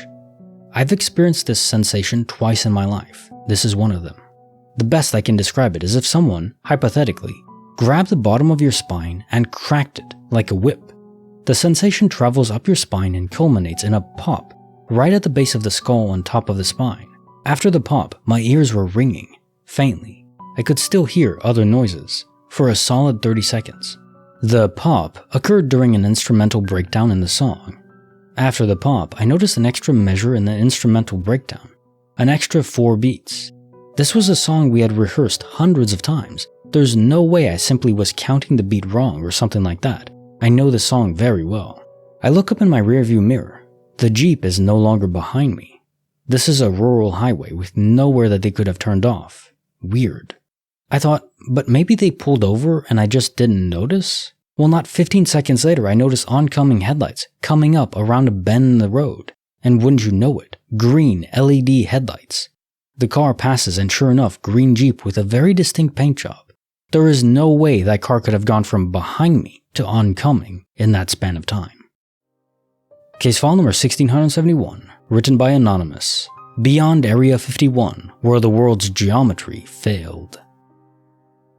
When I was in the Air Force, I was at Area 51. Don't ask why I was there, and don't ask what I was doing. I will not tell you. But after I was done doing what I needed to do, I asked one of the guards what the weirdest thing he had ever experienced there was. He said, Bald Mountain. I asked him to elaborate. He said to take a particular road and see for yourself. So some fellow airmen and I took this challenge. We went up this road and went uphill. We stopped at this overlook and didn't see anything unusual or unordinary. It was getting dark, so we turned around disappointed. We went on the same road. We were still going uphill. It made no sense. But we shrugged it off after traveling on this road for 5 minutes. It brought us to the same overlook. We tried getting down again, only with the same results. We took the other road, still went uphill, and it brought us to the same overlook. At this point, we were still all questioning our sanity. We got out of the black SUV. We break out 2 different color trail markers, one neon pink, the other neon orange. We split up into 2 teams of 2, and we hiked these 2 roads marking the trail with our trail markers. We laid down the orange markers while they were placing pink markers. As we walked, we were going uphill. If you turned around, you went uphill. The land made no sense. It defied all logic. After about 20 minutes on this hike, we started to see their pink markers. This also just brought on further confusion. After about 10 more minutes, we arrived at the same overpass. The other group arrived 10 minutes later. They said they saw our orange markers. We never saw each other cross paths. We started to panic and wonder if we were ever going to get off this mountain. After trying to figure out what the hell was going on, we decided to try and call someone. None of our flip phones worked, no cell service. Compasses didn't help either, they would just spin. I thought we were in some episode of The Twilight Zone. We slept in the SUV, and when morning came, we tried going down the road we came. And to our surprise, we were going downhill. We get off the mountain and go back to the base. I found the guard. I just looked at him with this expression on my face, as if he could answer the 1,000 questions I had. He just said, I know, and left. To this day, I still have no idea what happened. Case file number 1672, written by Haberdasher A. The Ghost of Mario. When I was about 15 years old, I went over to my cousin's house to play some video games. I had just got Super Mario Sunshine and had been playing it a lot, so I decided to bring my GameCube over with a few more games, just in case he wanted to play something else. So I hook everything up and start the game. We played for a few hours, but then I remembered I took the disc out the night before, So I went into my bag and checked the Super Mario Sunshine case. Sure enough, the disc is in there. However, the GameCube is still playing the game perfectly. So I open the disc tray, and as soon as I do, the screen glitches. The most terrifyingly loud screeching and beeping sound starts, coming from the speakers. I freak out and immediately unplug the GameCube. I tried turning it on again, but this time it actually said to insert a disc. My cousin and I were trying to explain what happened, saying the GameCube must have just glitched. But the creepiest thing was, when I was getting ready to leave, my little cousin came home from preschool, and she walked up to me and said, "Mario told me he doesn't like it when you take him out." Case file number 1673, written by Slaughter Dog, The Wedding of Light. In my teenage years, my family was invited to a wedding that was taking place at a private residence in the rolling Vineyard Hills in Oregon.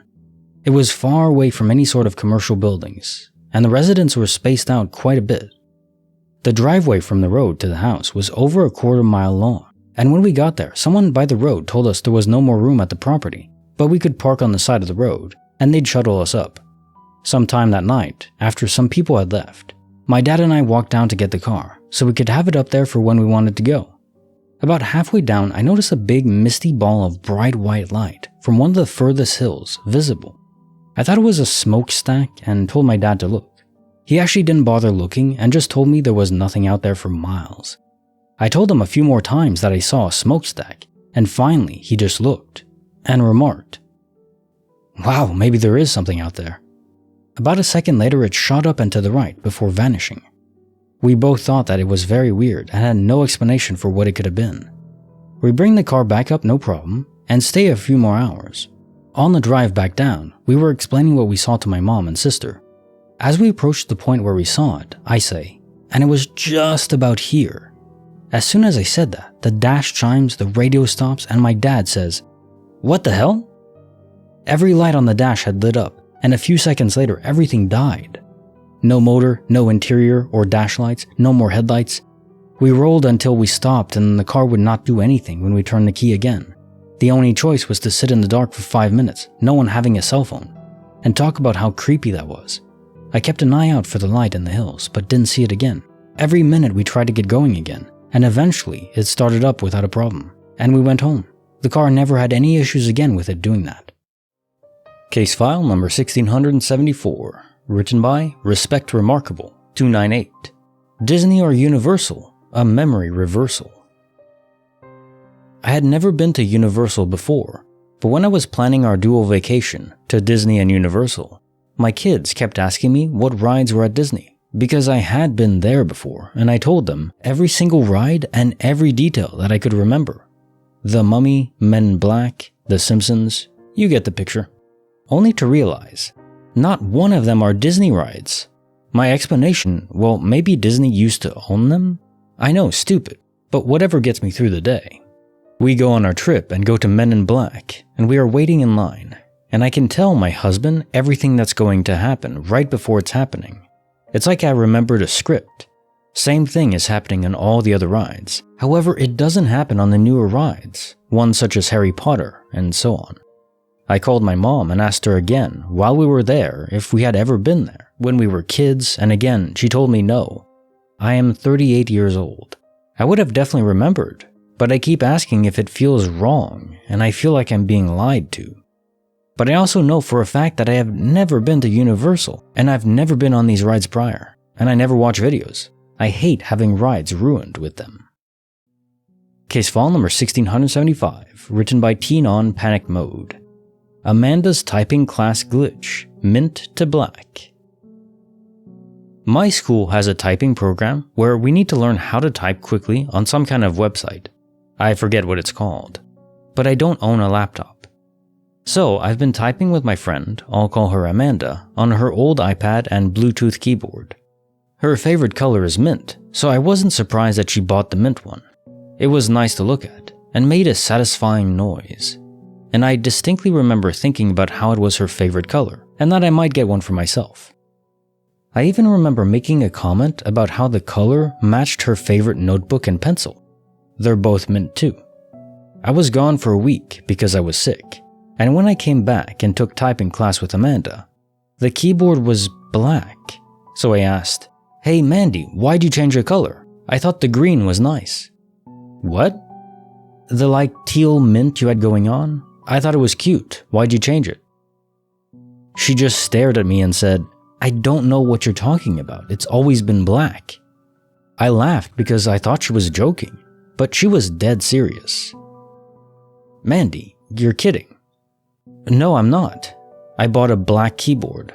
Are you alright, Pan? I asked around, and everyone said it has always been black. Except for one person. I'll call him Randy. Yo, Randy, was Amanda's keyboard always black? Yeah, I guess. Really, I could have sworn it was mint. I was about to give up, but then he said, oh yeah, it was, wasn't it? Hey Mandy, when did you change the keys? She, our classmates, hell, even the professor, all said that they've always been black. I really don't get it. Did I skip timelines or some crap? Case file number 1676, written by Living For You 95. From Blue to Black, a glasses mystery unpacked. In 2018, I bought an all-blue frame glasses from Walmart. I love the color blue. I had blue Vans, a blue purse, as much blue as I could get, including my blue glasses. Then a couple years ago, I had a baby and started to think my blue glasses were kinda childish. So naturally, I stopped taking selfies in them, but I still wore them every day and everywhere. Got it? Good, okay. 2 days ago, I was driving home, looked in my rearview mirror and was shocked. My glasses are now black on the front, but the sides are still blue. Of course I was like, what the hell? Did my husband prank me on April 1st, but I just noticed now? Texted my husband asking what color my glasses are. Blue and black. He also said he's not pranking me. Text my mom. Blue, why? I explained and she said, that's funny, I thought they were all blue, and I've always thought you bought kid ones. Texting my mother-in-law. Blue, why? New ones are black. Text my best friend since middle school. It was 2017 or 2018 that you left your glasses at my apartment, and I know they were blue. We were with each other nearly every day for 2 years at one point. They were blue. My little sister also said that my old ones were all blue, but my new ones are black and blue. But I never got new ones. It was always my blue glasses. All of us, except my husband, have been looking through pictures to find my blue glasses, but they're all black and blue. I thought maybe they turn black over time, but there are absolutely no pictures of my blue glasses. The past pictures I see of myself on Instagram, Facebook, and even on my phone are all black and blue, but it looks strange to me. I've seen these pictures many times before. I know they were all blue. Everyone agrees, even my sister-in-law that I met only 2 years ago. Can someone help me? I feel crazy, but I know I'm not crazy. I just need to hear other people talk about this, and I want to know if everyone's experienced similar things. I'm not sure what I even think happened. Also, thinking about it, the inside of the glasses are also blue. So I think the fact that people say, old glasses blue, new glasses black and blue, makes my thinking even more valid. Because these could be seen as blue with a glance. But people notice the change and say they're different. Does that make sense? I found another pair of glasses, but not all blue versions of them. Funnily enough, they're from a Nickelodeon Victorious collection, women's glasses. I'm obviously not able to convince myself and everyone around me they've always been black and blue. It is what it is. I have another pair of glasses that I have never wore, because I was so used to wearing the blue ones. They look nothing alike. So I'll be wearing those from now on. Maybe when the mind freak of it all settles, I'll explore some fun theories. For now, I'll just focus on the fact that my daughter's last day of school is tomorrow, and I have to find a way to keep a toddler and kid happy and entertained at the same time for 3 months. Case file number 1677, written by Chainsaw Fists. Time Loop Journey, a hiker's odyssey. In college, I frequented a trail in the Appalachian Mountains near my college. Each time I would trek further and further. I never saw anyone else on it, no matter how good the weather was, so I just saw it as my own personal trail. For a while, I would walk to a large stream and turn back since it was wide and deep, and I didn't want to get my boots soaking wet. One day, I was determined to cross the stream, so I moved several planks of sturdy dead tree to make a makeshift bridge. I crossed to the other side, and everything felt subtly different. The air was different, the sky was brighter, And surprisingly, the trail on the other side was better maintained than the part I had come from. As I kept walking, I noticed a lot of old soda cans lying around, the ones that are more perfectly cylindrical. Google old soda cans for reference, and wasn't seeing any of the modern looking soda can designs. I passed by an old cabin. It looked occupied, so I didn't bother investigating and went along my way. I kept walking until I got to a wider, deeper stream. I wouldn't be able to make a bridge across it. I turned around and headed back. I distinctly remember the sky turning overcast within a matter of minutes. I couldn't clearly see the sky since the trees blocked a lot of my view. I had just assumed a cloud had passed across the sun, but when I got a better look, the sky was completely different. It felt like I was walking along a completely different trail. This is the craziest part. I looked over to where the cabin had been, to find nothing but the remains of the cabin. All that was left was the stone chimney. I had walked by the cabin about an hour back, but there weren't any ashes, no smoke. There was a thick layer of fallen leaves and even some litter. Modern litter, like beer bottles and cans with modern logos. I was dumbfounded and explored the cabin's remains for a good hour until it started to drizzle. I walked back along the trail. The old soda cans were gone. I couldn't see the logs further down the stream. The rest of the trail was just as I had remembered it. I walked the last mile or so of the trail in darkness and rain, guided by my phone, which never could get reception up in the mountains. So that's my weird time-traveling story. I've made a point of wanting to go back to my college town, so I could revisit the trail and see what was on the other side of the second big stream. If anyone lives nearby, the coordinates to the trailhead are around 36.145.937-81.703719. You can park in the rest stop.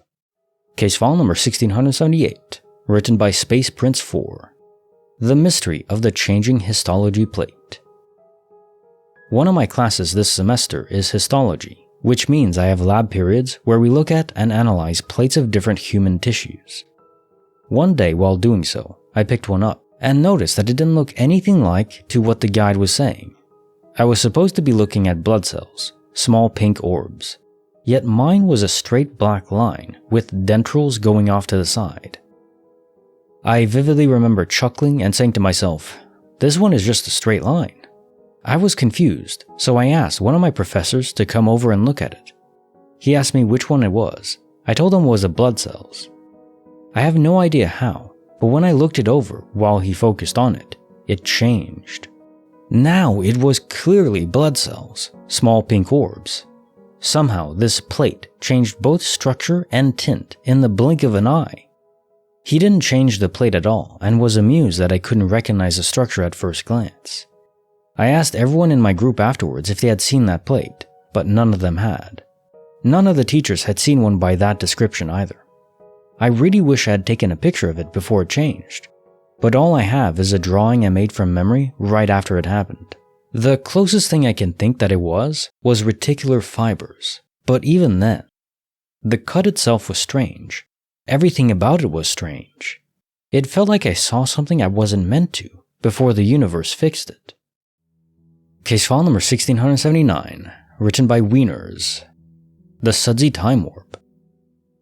I have a story that is pretty creepy, at least for me. Back when I was in high school, me and a couple friends had just gotten back to my house from a party, and it was very late, around 2 a.m. As we were all about to go to sleep, I decided to take a quick shower because I had a lot of beer spilled all over my shirt by a drunk girl, and I also smelled like a pile of cigarette butts. I'm not the kind of guy to just hop in bed after a night of filthy debauchery, even if I'm super drunk. So as my buddies turned on Family Guy to watch as they fell asleep, I hopped into the shower.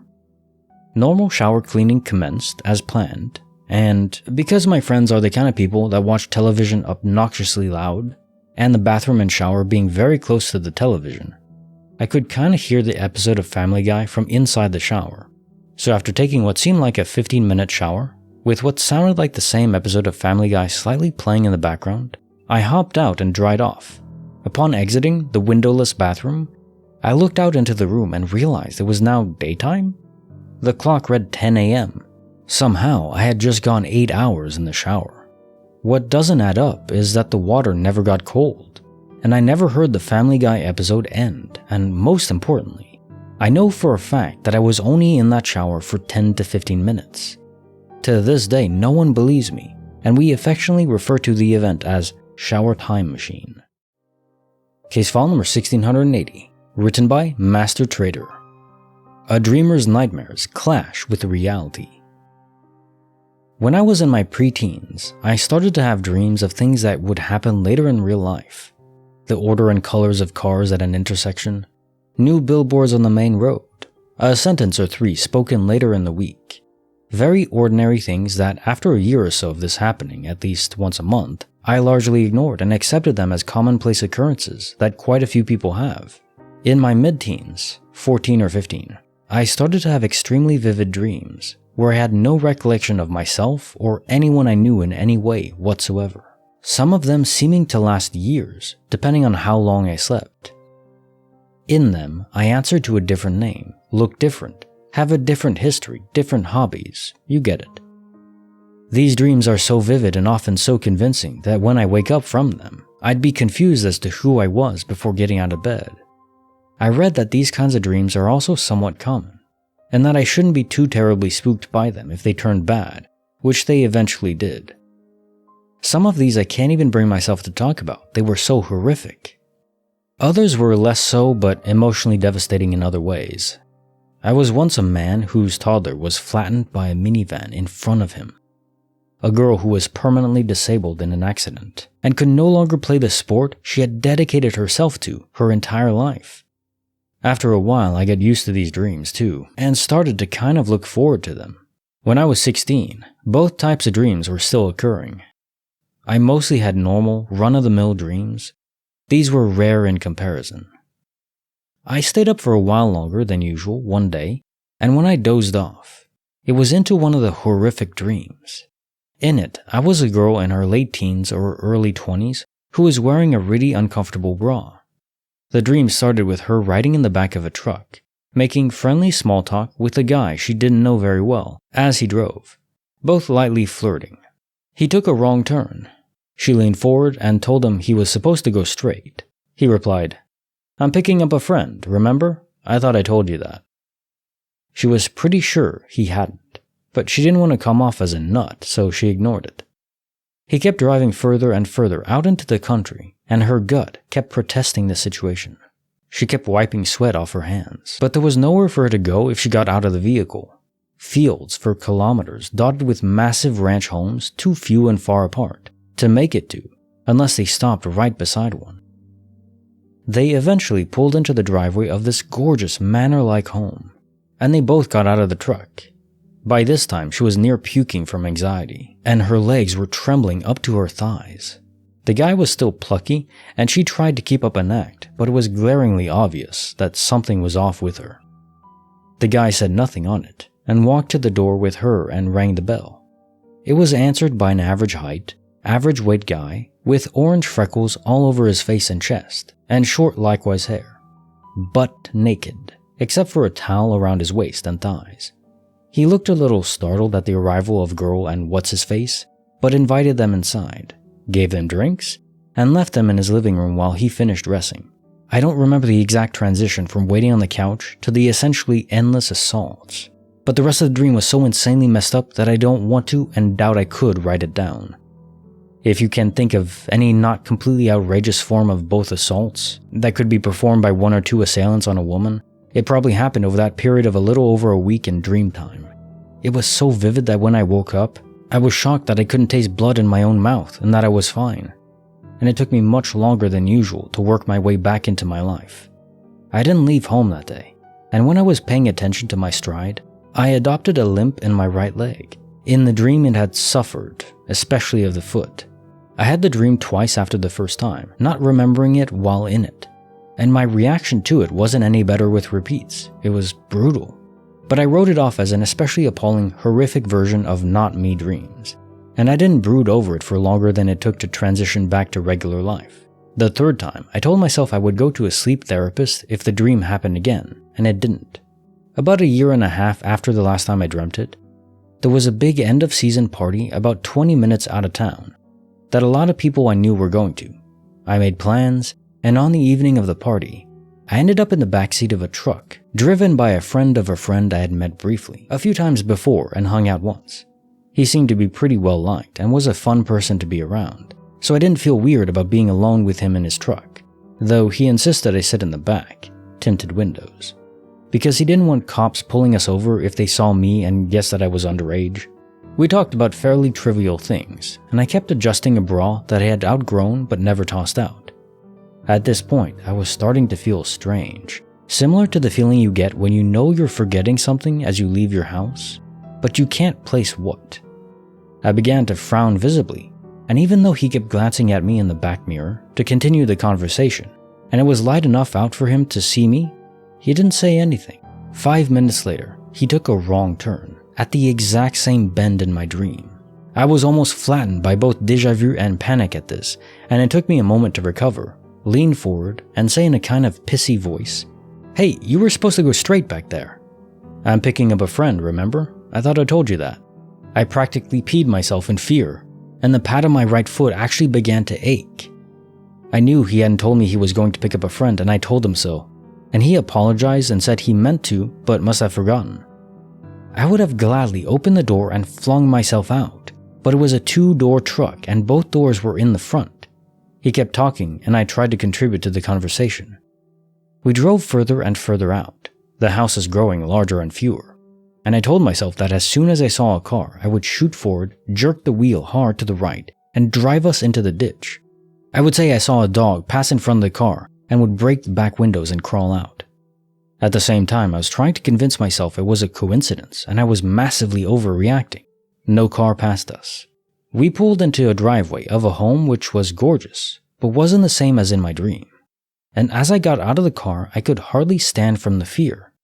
We got out of the truck and the guy started toward the house, still chattering.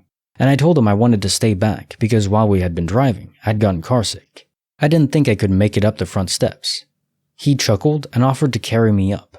I refused and told him that I'd just puke up sushi on him if he tried. That I'd be up once my stomach settled. He seemed a little affronted, but rang the bell and went inside without me. I pulled out my phone and started taking pictures of everything I conceivably could from my position. The door with the address number, a landscape in the front yard, which was beautiful, his truck, anything that could be used as a locator or identifier. I got on the house's Wi-Fi, no password, and posted everything to Facebook. I still have no idea what would have happened if his Wi-Fi had been locked.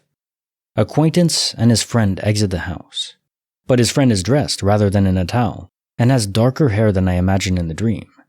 The freckles were there down to a T. I had no emotional or physical reaction. I'd transcended fear and passed into an almost disassociative state by now. I interrupted my friend as he invited me into the house, and I angled my phone toward them. It was closer to the foot of the stairs than before. I said, "Your house is amazing. I hope you don't mind that I posted pictures of it to my Facebook. You should get a professional photographer out here." Freckles' eyes went wide, and they went back inside with hardly a mumble in reply. My guy came back out alone, close to a half hour later, after I heard a muffled argument from somewhere inside. He hardly looked at me as he went down the steps, saying, "We're going, he's not coming." I got in the truck with him, sitting in the passenger seat, and we drove back to the main road. He didn't speak to me all the entire way back. He kicked me out on the road he had originally turned off of, and told me to get my own ride to the party. I called a taxi and was home within the hour. I still have no idea what I believe about this. I haven't had a premonition-like dream since that day, not even the cars at an intersection. Case file number 1681, written by Comfortable Toe, 1724, the 30-minute rain gap. Okay, I believe all of you. We are definitely in a matrix. I live in a small town in Belgium, and something very strange happened to my partner and me. It all started on Tuesday, May 21, 2024. We had to go to a party for her birthday and to celebrate her new job at a restaurant with her parents. As usual in Belgium, it was raining all the way there, and it continued once we arrived. We went to Namur, which is about an hour away. We arrived at the restaurant with her parents and everything went well.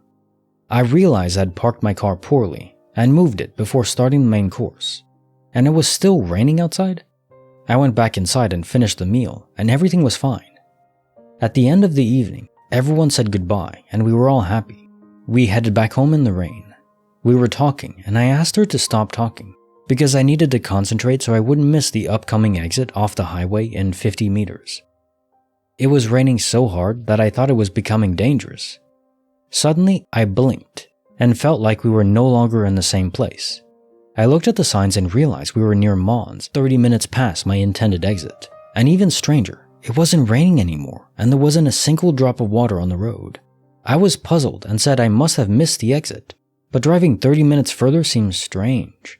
She told me that all she remembered was that it was raining. She stopped talking when I asked her to, and then nothing. It was as if we had been amnesiacs for these 30 minutes. I turned around on the road in Mons to head back in the direction we came from. The cars were dry, and there was no rain on the ground again. I drove home, got out of the car, and looked at it. The car was so dry that I saw what looked like dry dust on the windows, and the car overall.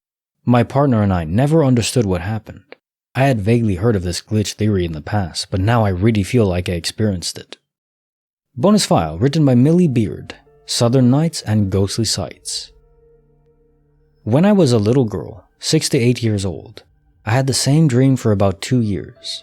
In the dream, everything had this strange, slow way of being, and everything had muted colors, nothing bright. It would begin with my grandmother waiting in her driveway inside of her car, facing forward and not looking at me. I would get in the back seat and she would do the strange, slow driving down the main street of her town. She lives in a very small, very old town in the south, and the main street is full of antebellum mansions. But the town is falling apart. She drives me down the street, and everyone is outside in their front lawns doing yard work, and as we drive by, we end up parking in front of one of the biggest mansions, and my grandmother lets me out, without saying a word. I walk up to the front door, waltz right on in, and there's a family of 4 watching TV. However, the screen is just this creepy static gray. The mom and dad are sitting on opposite ends of a couch, looking like intimacy was as foreign to them as anything imaginable. And 2 kids are sitting crisscrossed, with their chins resting on their fists, and their arms resting on their knees. They all turn up to look at me, and the mom calmly says, "She's upstairs." I continue to walk all the way up the stairs until I get to the attic. The attic has sloped ceilings and walls, long pine floorboards, super wide, old pieces of wood, and 2 windows directly across from each other, one to the east and one to the west.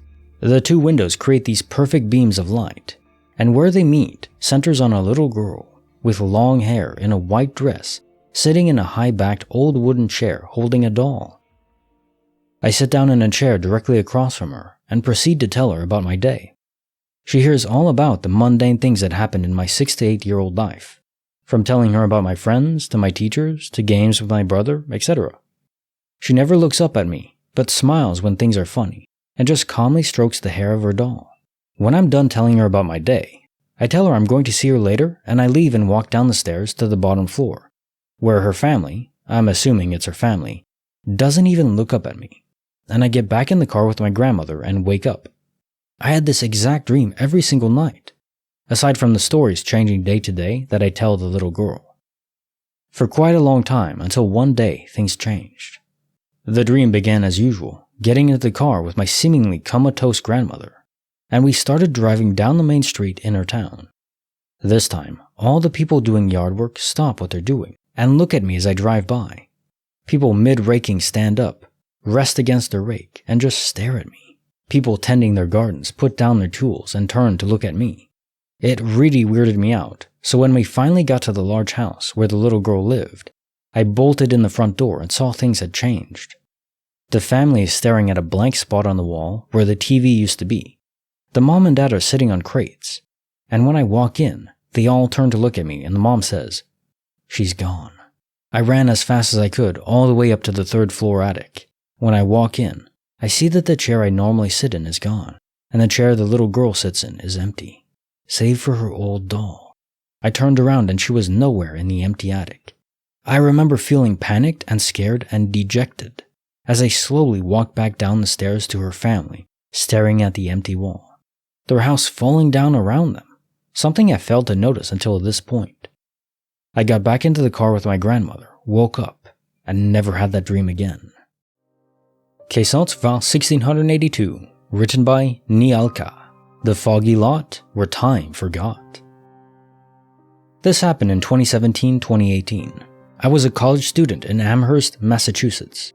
One night, my buddy and I headed to the McDonald's in Hadley, Massachusetts, which takes less than 10 minutes without traffic. We headed there late in the night, so there was no traffic. We parked and walked in, ordered food, and took it to a window seat to start eating and chatting. When we entered the McDonald's, there's still people ordering. Cars were parked in the lot. It's near many colleges, so kids go there for late night food a lot. After I sat down and took a few bites of the food, my girlfriend texted me asking how it's going, when I'm going back, etc. I told her it won't be long. Probably 30 minutes including the time to eat and chat. Then we just kept eating until we finished. I looked up. There's no one in the restaurant anymore. At that point, I didn't feel strange or anything. I just thought people just left. When we walked out of the McDonald's, there's quite some fog, but that area has fog from time to time. And all the cars except for ours in the lot were gone too. But I mean, if people left, their car should leave too. So we got into our car. Before we started the car, we saw an old early 2000s SUV pulled into the lot with zero noise, no engine sound. I didn't notice the light until it pulled over to my right front spot. It kinda seemed like it just slid in with no friction or anything. Still at that point, I didn't have any unsettling feelings. My buddy started driving and we somehow got into the lot across the street, which is a little mall area if I remember correctly. We went there quite often, and none of us realized we got into that parking lot road. The fog was still strong. We kept driving, but couldn't find the right exit.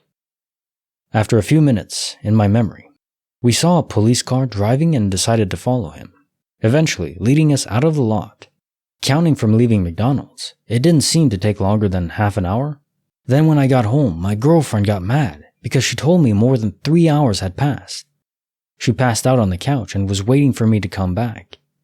We compared the text message she sent while I was in the restaurant. That was from more than 3 hours ago already. Then we both went silent, not knowing what to say. I'm still getting chills while writing this. Case file number 1683. Written by Realistic Camel 799. Cat Clues and Roundabout Ruse. So yesterday, I drove around with a friend of mine as we always do, just listening to some music. Also to watch the unusual northern lights due to the sun eruption. We always just drive from one sleepy town to another, like roads that we know. And as we did, my friend saw a gas station on the road, and he was so shocked about the cheap prices on the sign.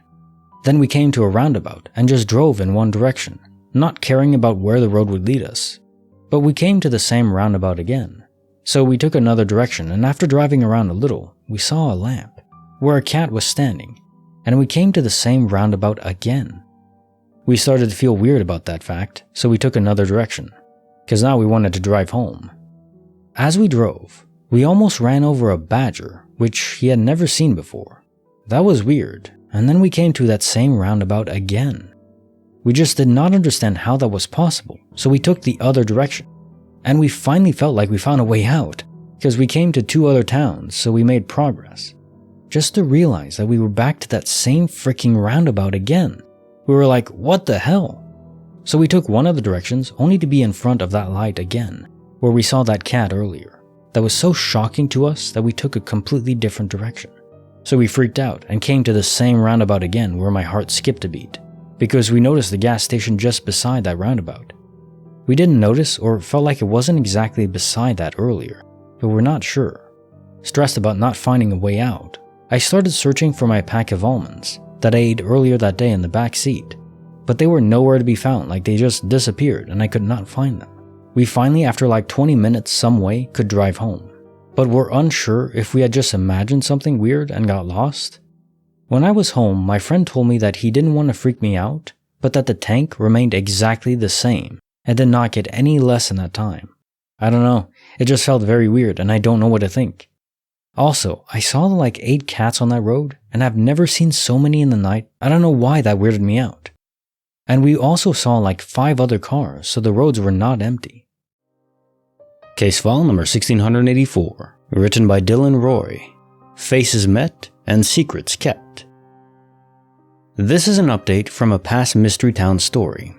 I was in Walmart today. and I ran into the young lady who I spoke to at the non-existent restaurant in a non-existent town. I passed her in an aisle, and we locked eyes. She had a vague recognition, while I simply froze. She continued on her way, but once I snapped out of my daze, I made it a point to be in almost every aisle she went down. It sounds kinda creepy and stalkerish, I know. Finally, after locking eyes with her for the third time, she asked, "Where do I know you from?" I told her I didn't know, but she looked familiar too, and asked if we went to school together. She informed me that she went to the neighboring high school, graduated 5 years after me, and grew up in Minneapolis. We didn't have any mutual friends, didn't ever attend the same barn parties, nor did we know each other's spouses. She pressed on, saying something along the lines of, "You're just too familiar. I now feel like we've met before." I couldn't hold it back, and I blurted out the story.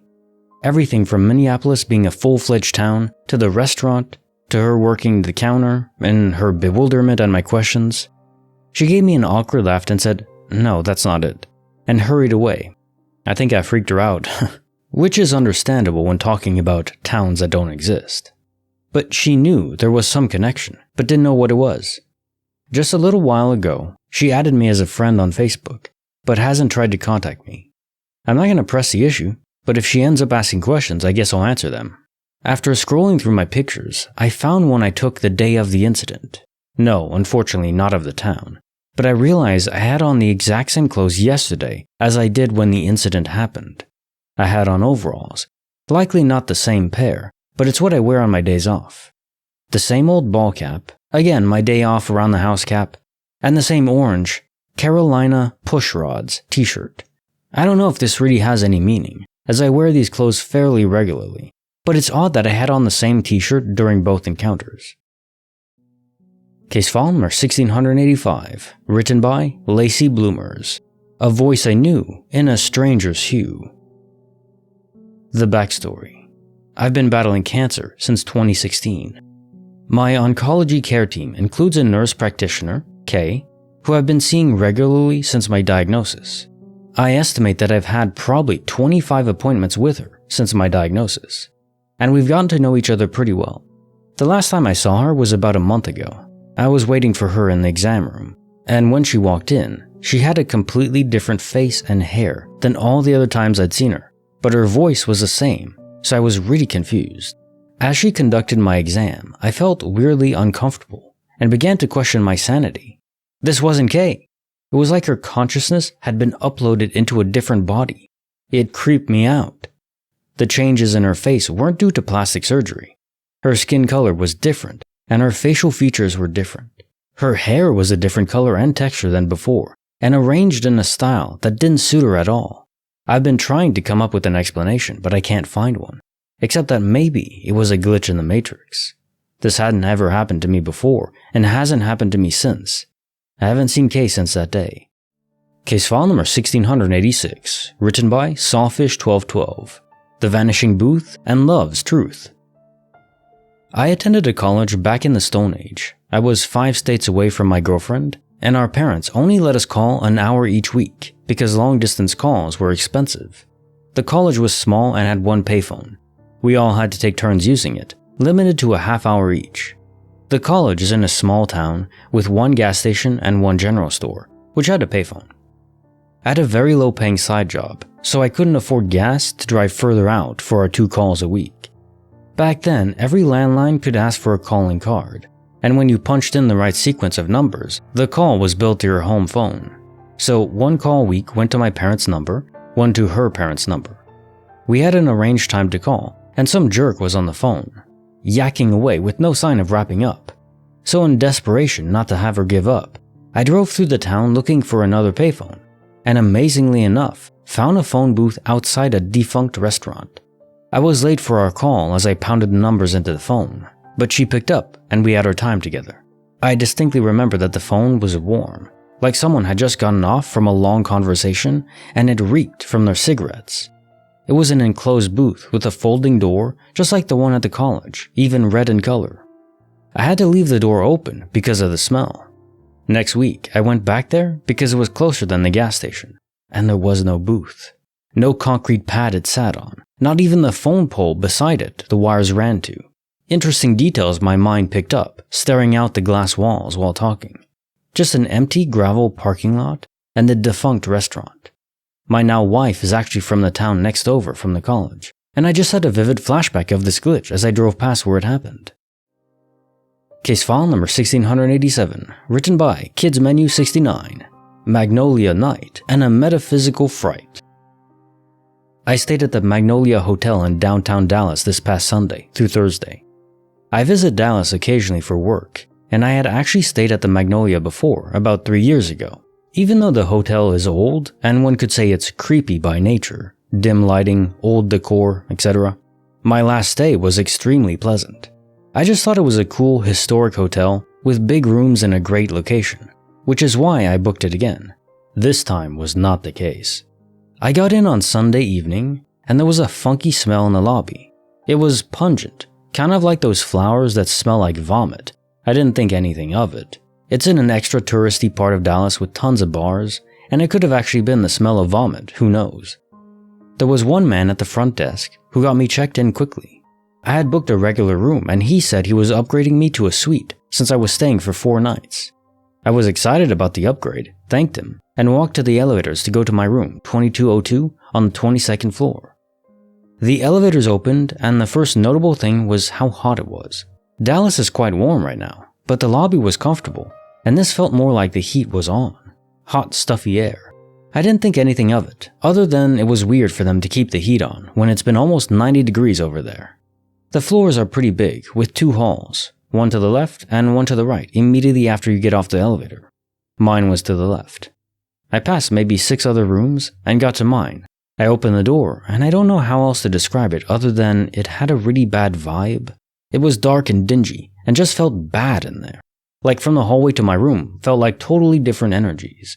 It was weird because I felt kind of scared and fearful, but wasn't sure why. Like I couldn't control the feeling from my mind or gut or wherever the hell fear comes from. I tried turning more lights on to make it less creepy, but all the fixtures are old, so even with every light on, it's still pretty dim. I didn't want to overthink it, so I unpacked and went out to grab some dinner. I came back to the hotel and just went through the same motions. The noticeably bad smell in the lobby, the noticeably warm 22nd floor, and the awful feeling that came over me as I walked into my room. I started getting ready for bed, and that's when the weird crap started happening. There's lots of shiny surfaces in the room, like 2 TV screens, glass tabletops, and framed art. Every time I looked towards one of these objects, there would be some kind of unexplained movement in it. I wasn't seeing a specific image or anything. It was more like a reflection or shadow walking past behind me, or a weird shift in the lighting and glare. I would hold still and look behind me to try and understand what was happening, but I couldn't make any sense of it. The room was a suite, so it was pretty big. It was laid out long with a small kitchenette when you enter, dining TV area, bedroom and bathroom. There were 3 or 4 times where I'd been in one area and see something walk by in the room next to me, out of the corner of my eye. It was one of the most unsettling feelings I've ever had, but I just kept thinking I had to be imagining things. I'm about to go to bed, and I hear a loud noise coming from the closet. It was like the sound made when you open a shower curtain really fast, and the metal hooks roll against the metal rod.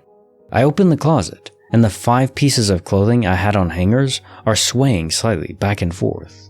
I think I'm going freaking crazy at this point. I try to sleep. It's obviously very hard after all that, but I really try, convincing myself that I needed to get sleep so I stop imagining things. At around 1:30 a.m., my body gets so hot, I'm confused because my room doesn't feel hot, and my bed still feels comfortable, but my body is very warm. I fall asleep for about 30 minutes, and I wake up really startled. I didn't hear or see anything, but it was that feeling you get when someone shakes you while you're sleeping and you wake up abruptly and confused.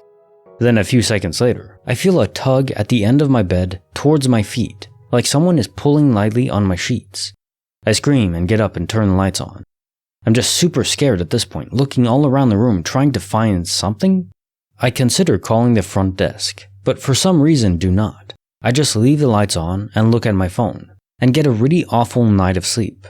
I'd say I slept for about 2 hours on and off. I wake up tired but feeling alright, all things considered.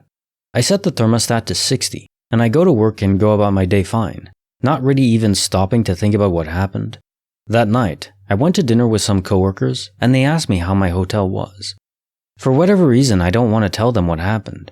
I had this feeling come over me, like I wasn't supposed to talk about what happened, at least not at that time. I go back to my room that night and within the first few seconds I'm in there. A shadow walks by again, but this time, it's inches next to me, to my left. I am freaked the frick out, and it looked like a tall man. I didn't see a face or person, it was more like an opaque shadow. But I could tell it was a man, the same way you can be walking down the street and tell a man, a woman, or child was next to you without looking at them. I run towards the door, but stay in the room. I called my boyfriend and told him what I saw, and he said I had to be imagining things, but if I was really worried, I would call the front desk and ask someone to check my room.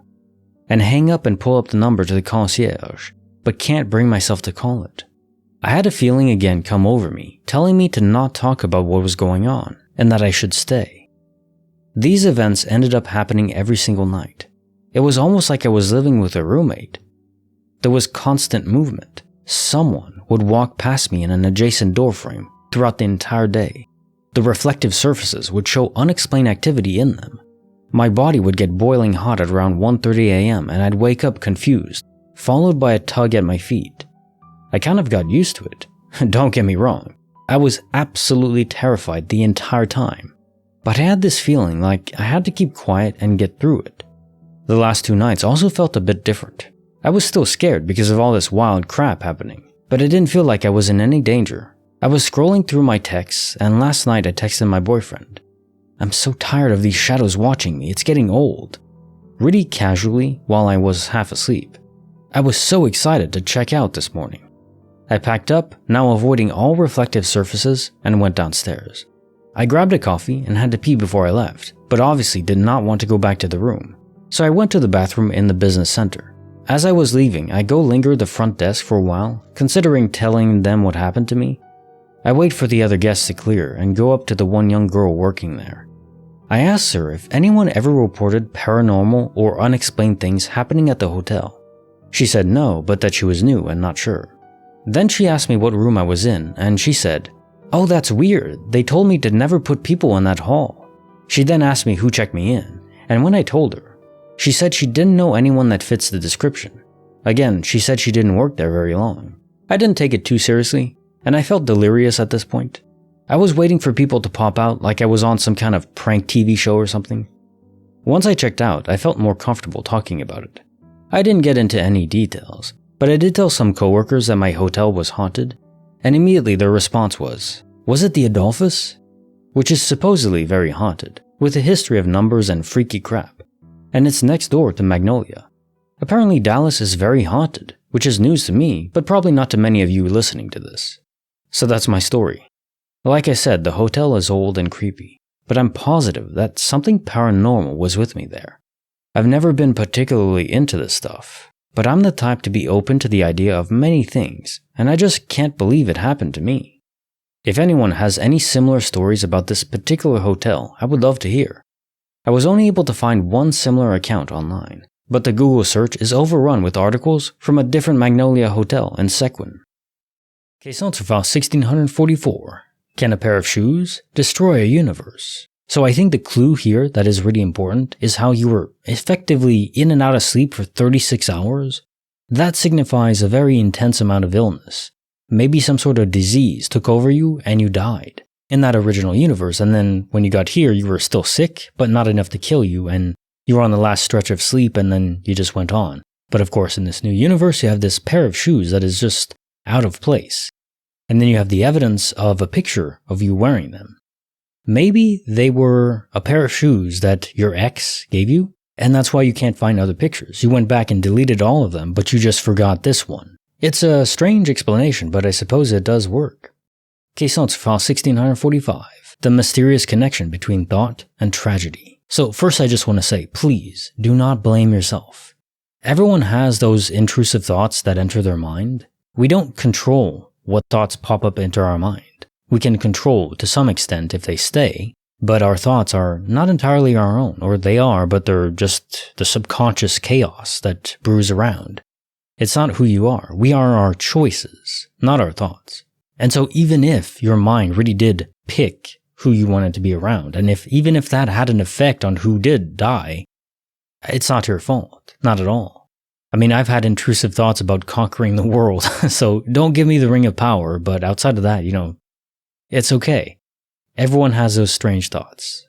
It's just what you act on that matters. Personally, though, I don't think your mind had any effect on what happened. I think your subconscious mind picked up on the fact that your dad was struggling and in pain and dying, and fed you that information to your conscious mind how it could in the form of a question. That's all. So none of this was your fault. Now time for the quote of the day. I hear and I forget. I see and I remember. I do and I understand. Confucius. We are the rational manifestation of the planet, of the universe. So fascinating when you think of it from that perspective. If you want to learn something, the best way to learn it is to do. I mean, I can learn things by study, by reading, but you don't fully grasp it intuitively until you go out and practice it. That's where the experience level really shoots up through the roof. At least for me, that's how it works. I learn better by doing, not by pure theoretical study. Anyone else like that? I have a second channel where I react to shows I've never seen before. If that interests you, go and check it out. Link is in the description. Now onto the notes. Case note for file 1646. From Sergeant to Glitch Detective. So yeah, this is a shared glitch indeed, and I love these because it's harder to place. For instance, could it be multiverse sight? Well, this is a full transition for hours between universes if that did happen. How does that work though, for so many people? Did you just intersect altogether a space-time portal that transitioned you to a new universe and then somehow intersected another one to come back hours later? That is so unlikely. It doesn't seem right to me. And could it be quantum immortality? Maybe. But then how did you get back to the originating universe? Honestly, I'm kind of stumped on this one. I don't know how you can transition universes outside of quantum immortality in a full transition, not just sight or sound for a couple seconds or a minute. That does happen relatively frequently. But for 5 people to transition back and forth fully? I don't know. That is very, very uncommon. The other possibility is everyone was in on it and it was a prank, but that seems also very unlikely. Maybe that is more rational, but I don't know. How do you transfer universes back and forth like that? One of those times where I'm just stumped. Case note for file 1647.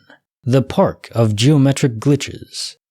So here we go back to dead pocket theory, where in the transition period in quantum immortality, your soul doesn't instantly travel to the new universe, at least maybe not if they're far away. Sometimes there are stories like this where people are in kind of a limbo state in a world that has no life and no one else around seemingly. Besides these weird apparitions of people, things that look like people, like in a forest blending in, or in this case, a strange woman driving a car with shades and a brown coat on, it's almost like that's a manifestation of your own perception of this entity that is looking out for you during the transition process. And how the park seemed to be incoherent with how you were walking through space-time, well, I think it's just curved geometry. It makes more sense like this. Why would you render an entire planet for this limbo dead pocket world for someone in transition? That would be so much wasted space. Why not just a small little slice and then curve geometry around it so they never really notice the boundaries? Even though it doesn't make sense when they reach the new universe, it doesn't really matter. And honestly, I don't think we're supposed to be aware of that dead pocket when we go there. I think for some reason, some minds are just aware of it. Now time for the joke of the day. 2 cows are grazing in a field. One cow says to the other, "You ever worry about mad cow disease?" The other cow says, "Why would I care? I'm a helicopter." Oh no, he's already infected. Run! Case on for file 1648. What would you do if a stranger's prophecies came true? Related to your friend passing away similarly? I don't know, I think that's just a coincidence. Maybe? Of course, his abilities were not a coincidence. There's no way to fake that stuff in my view. Well, I guess you could. Maybe this strange man in a bar told you this stuff and then hired goons to later on attack you, as he described you would be attacked. But why the hell would someone do that? I mean, that's a level of crazy that requires too much cunning and planning and money and just doesn't make any sense to me. So no, I do believe he He predicted that possible future for you, accurately, which to me is extremely creepy. I do not like anything to do with future prediction. I mean, I like reading it, but I don't like the idea of it, especially not happening to me. I want to know that I'm in control of my own future. Case notes for file 1649. The mystery of retirement. You're not a nut, seriously. Our reality is not fully understood, as most would have you believe. We understand a lot of it. We understand much more than we did 100 years ago or 1,000, but there are still so many mysteries that are yet to be uncovered. And one of these anomalies are what most would call ghosts or spirits. But they're not ghostly as most would think, as they're depicted in fiction, where they're translucent and have this foggy mist about them. No, sometimes maybe translucent. But most of the time I think they can manifest entirely in the physical realm, and they look just as real as anyone else. They're just supposed to be dead, and you find that out later on usually, but they can even interact with the physical world. Now I think doing that takes a lot of energy, and so it's not always the case. I mean, if you do see a spirit, you might find that they're not interacting with the world as thoroughly as they should be. The other possibility also is that you're seeing through the looking glass to a different parallel world. Maybe in that universe right next door, this man hasn't died yet. And maybe he was seeing you in the other universe and you were looking slightly discombobulated. I always wonder that, if you're in multiverse sight, peering to a different universe, do the people there fully realize that it's you? Maybe in those cases is when you look like a spirit, as most imagine it. Because you're not fully there. You're kind of just a faded out approximation. Case notes for file 1650. My uncle was erased. Yeah, another instance of what most would call a ghost. But in this case, parallel sight makes the most sense to me because of how much your uncle was interacting with the world, with the door, with everything in the house, and so on. My guess is you probably even felt the wind as he passed by and his scent and everything like that. He was really there. Could that be a spirit? Maybe, but I think this is just multiverse sight. You saw a different universe where he hadn't died in this accident. Now time for the joke of the day. A husband and wife head out for dinner. The husband orders steak tartare. The waiter asks, "But sir, what about the mad cow?" She'll just have a salad." That's so wrong. Okay, so to file 1651. On the backroads of Indiana, our minds were shattered. The clue, of course, is in the model of the car you saw, so the age of the car corresponds to the age that you were transported to. So I don't think it was a restored car, I think it was just factory brand new for that time. You and Greg were ported back in time to witness this crash. Although the mystery then is, what happened to the driver? Was it a case where you simply switched positions? So whoever was in the driver's seat, or maybe the passenger as well, 2 for 2, were transported to your timeline when you intersect the space-time portal that ported you to the past. What fascinates me most is how seamless these events are. And including the return, where you did go back to your own time. And when you did go back to check the car, you found out, yeah, the slow decay of time has ravages on anything, metal or otherwise. Although it is weird that they never went back to claim the car, even just for scrap, that has some value. Why just leave it in the embankment and never come back for it? Maybe they stole it? I don't know. Personally, I like to think of it as a seesaw or maybe a balance where you can place things on either side and depending on the weight of one, it'll rise and lower. I think it's the same thing that applies in our universe for matter and energy. If you go back in time, you're not supposed to be there. The universe knows this instantly, and so transposes someone else in your place to your timeline, at least until you return and then they switch back. The universe loves symmetry and balance. So if you take an action, or if you're in an event that causes an action, there's an equal and opposite reaction, including in time and space. And now, you don't normally notice this in these stories because often people are ported back to places where there's a lot of people. So they wouldn't notice someone missing. Or if there's a smaller crowd, they still wouldn't know who the hell everyone is, so they wouldn't know someone is missing. And I don't think any actions taken in the future would have any effect, because we're dealing with the multiverse ocean. To avoid paradoxes, that's how it works. If time travel to the past is possible, basically traveling to a different universe altogether.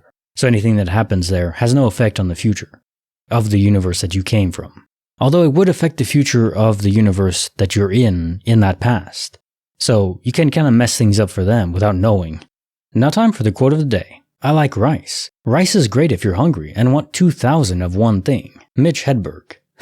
Yes, rice is the ultimate staple food. You know, people often attribute being poor, or if you're broke, then you're gonna eat ramen. Which, yeah, ramen is cheap, but if you want the ultimate staple, cheap budget food, just get rice. And you can change it with different spices and herbs and add beans as well, which are also extremely, literally dirt cheap. Lentils, stuff like that. If you want to eat simple and cheap, get rice. And jasmine rice is the best rice, in my opinion. Especially for stir fries or just eating it as is. And on the other side, just get some oil, olive oil, avocado oil, and potatoes. And literally just dice them up. Toss some spices in there, paprika, cayenne pepper, chili flakes, salt, pepper, olive oil, avocado oil. Mix it up. Toss it on a sheet and bake it for, 30, 40 minutes until they're a nice golden brown. Toss them once between being done. There you go. Simple, easy, extremely cheap meals, healthy. Didn't intend this to be a recipe video, but there you go. Enjoy, James. Okay, so answer file 1652. The dead pixel in the sky. So the rare dead pixel makes a return, and I hate it. I like the story, it's interesting content, but I hate it. I don't want the universe to be unstable. Is that what it means? What else could it mean? Although technically it's not a return, because this is from 2017, I'm just seeing the story now. But that makes 3 stories, where they describe this dead pixel in the sky that just doesn't belong. In this case, a helicopter kind of disappeared into it, or was it the cause of it? Is this some sort of wormhole? But we have space-time portals that are invisible, so how does this fit in? I don't know. I don't think it's a wormhole, personally. I think it's just a pocket of unrendered non-time and space. It's literally nothing. And between the 3 of the stories, there's no clear connection. Nothing that caused it. I mean, there were no helicopters in the other 2. They were inside people's homes. In a garage, I believe, and one in the living room. What causes them? I have no clue. If this was the first story I ever read about this, I would hypothesize that the helicopter somehow ruptured space-time, but no. There's no helicopters in the other stories, nothing of any notable energy. I don't know, I'm stumped on these and I don't like them. Please remain stable, universe. Stable enough. Okay, so answer file 1653. The bunny broken by the universe. So, the universe playing a game of time, or some force or will doing so.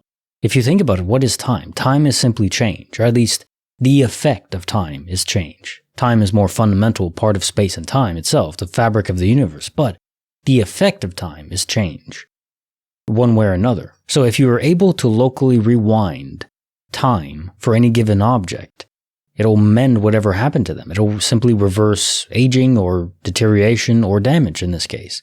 Now the fact that this is duplicated, well, is it as simple as the developer in the universe can, Control V or Control C copy, Control V paste, and then voila, there's an extra copy. One was just copied from a different point in time of its life history. That makes sense to me, but it still doesn't explain why anyone would do that. What does it matter if there's a broken headband for your bunny troll doll? I got nothing for that one. I can hypothesize how it could be if we're in a simulation, but the reason why someone would do it in the real world, I have no clue. Just strange. Now time for the quote of the day. The trouble with having an open mind, of course, is that people will insist on coming along and trying to put things in it. Terry Pratchett. One of the best things about intelligence is the ability to hold opposing views in your mind and not let that conflict with your current view that is accepted. It's like you have a program that's loaded into your brain and the others are just on the hard drive but not installed. You can examine their code, try to determine if they're useful programs, if they're accurate, truthful, but you don't have to install them until you determine that they are better than the program you're currently using. If you're able to do that, then count yourself blessed, because that takes a lot of intelligence to do consistently, and especially with views that you're extremely emotionally charged with. Some things we associate with our very being, who we are, our personality, who we are on this planet. If you're able to entertain views that oppose it, not install them, but just entertain them, think about them, even steelman them. Steelmanning is probably the best thing you can possibly do. If you're trying to have an honest discussion with someone, try to steelman their view, because if you're not able to steelman it, then you don't understand their view. And if you don't understand it, how can you argue against it with any level of sincerity? I don't think you can. It's difficult to do, no doubt about that. Okay, so file 1654. For 10 seconds, I saw true reality. So, peering behind the curtain, looking at the fundamental nature of reality, the quantum foam as is, or maybe even the simulation, lines of code along a certain vertice, could be related to visual aura migraines, which I get. If I go out in the sun without sunglasses, then they'll just pop up. For me, they manifest as areas of my vision where nothing is processing at all. It's not like closing your eyes in blackness. It's like areas of vision that are just not processing. Other people get visual aura migraines where they see shapes that are almost oscillating, almost like energetic, which kind of sounds like what you describe, although yours are more defined and they don't vary. Usually in these migraines, it's an aura. It'll start from a certain point in your vision and then spread out and then fade. And usually they accompany very heavy, strong, terrifying headaches. So if you don't get any of that, maybe it's not. There's also visual snow where people see oscillating dots like static on an old TV. These sound like maybe they could possibly fit. I mean, they are a visual anomaly, but maybe this isn't for you. Maybe this is just seeing more of reality than we can. Caissons file 1655, the Coca-Cola Enigma. So there you go, a quack standard again, having a witness to your glitch or seeing the glitch. In this case, it's also seeing a person seeing their glitch, their doppelganger in this case. How bizarre would that be? I bet their reaction indeed was extremely confused. Although I can't discount this being a prank, like on Instagram or TikTok, where people go around, they have a twin or even triplets, they're identical triplets or twins, and they hide behind one pillar, come out and, pass someone who notices them. They wear something very obviously, bright and colorful, so they're hard to miss. Then they have their twin or their triplet do it again and again, and obviously just jumbles the mind of the person walking by. So something along those lines, definitely possible. You might be in a video, for all you know, in TikTok, your reaction to their reaction. So doppelganger glitch or TikTok nonsense. Who knows? Also, Dr. Pepper is simply superior to Coca-Cola. I don't understand this brand loyalty to Coca-Cola or Pepsi. They're okay, but they're not sweet enough. Dr. Pepper has that sweetness and also like the plum flavor. Just amazing. So, Dr. Pepper, if you want to sponsor me, there you go. Okay, so file 1656, the Black Adidas Mystery. So first off, 10 years that you've had the same pair of shoes? Jesus. I mean, that is so long for me. The pairs I buy, they last maybe 2 years, 3 at most, until I start ripping through the tippy toes areas or they peel off almost. Although, to be fair, I do walk like 8 to 10 miles a day every single day, so maybe I just use them a lot. But maybe I need to buy better shoes as well. That's possible. Now, this couldn't be some accidental finding by your son or his friends, because the scuff mark was identical. Unless they were intentionally trying to mess with your mind. But then how did they also come into the home and remove the second pair before you showed your son? I don't think that any of that makes sense. I think it's just a duplication event that was corrected by the universe. Now time for the quote of the day. Everywhere is walking distance, if you have the time. Stephen Wright.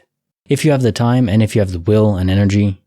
It really is unfortunate that, cars are amazing. I love that cars exist and highways and all that, but I really wish there was more infrastructure for biking and walking.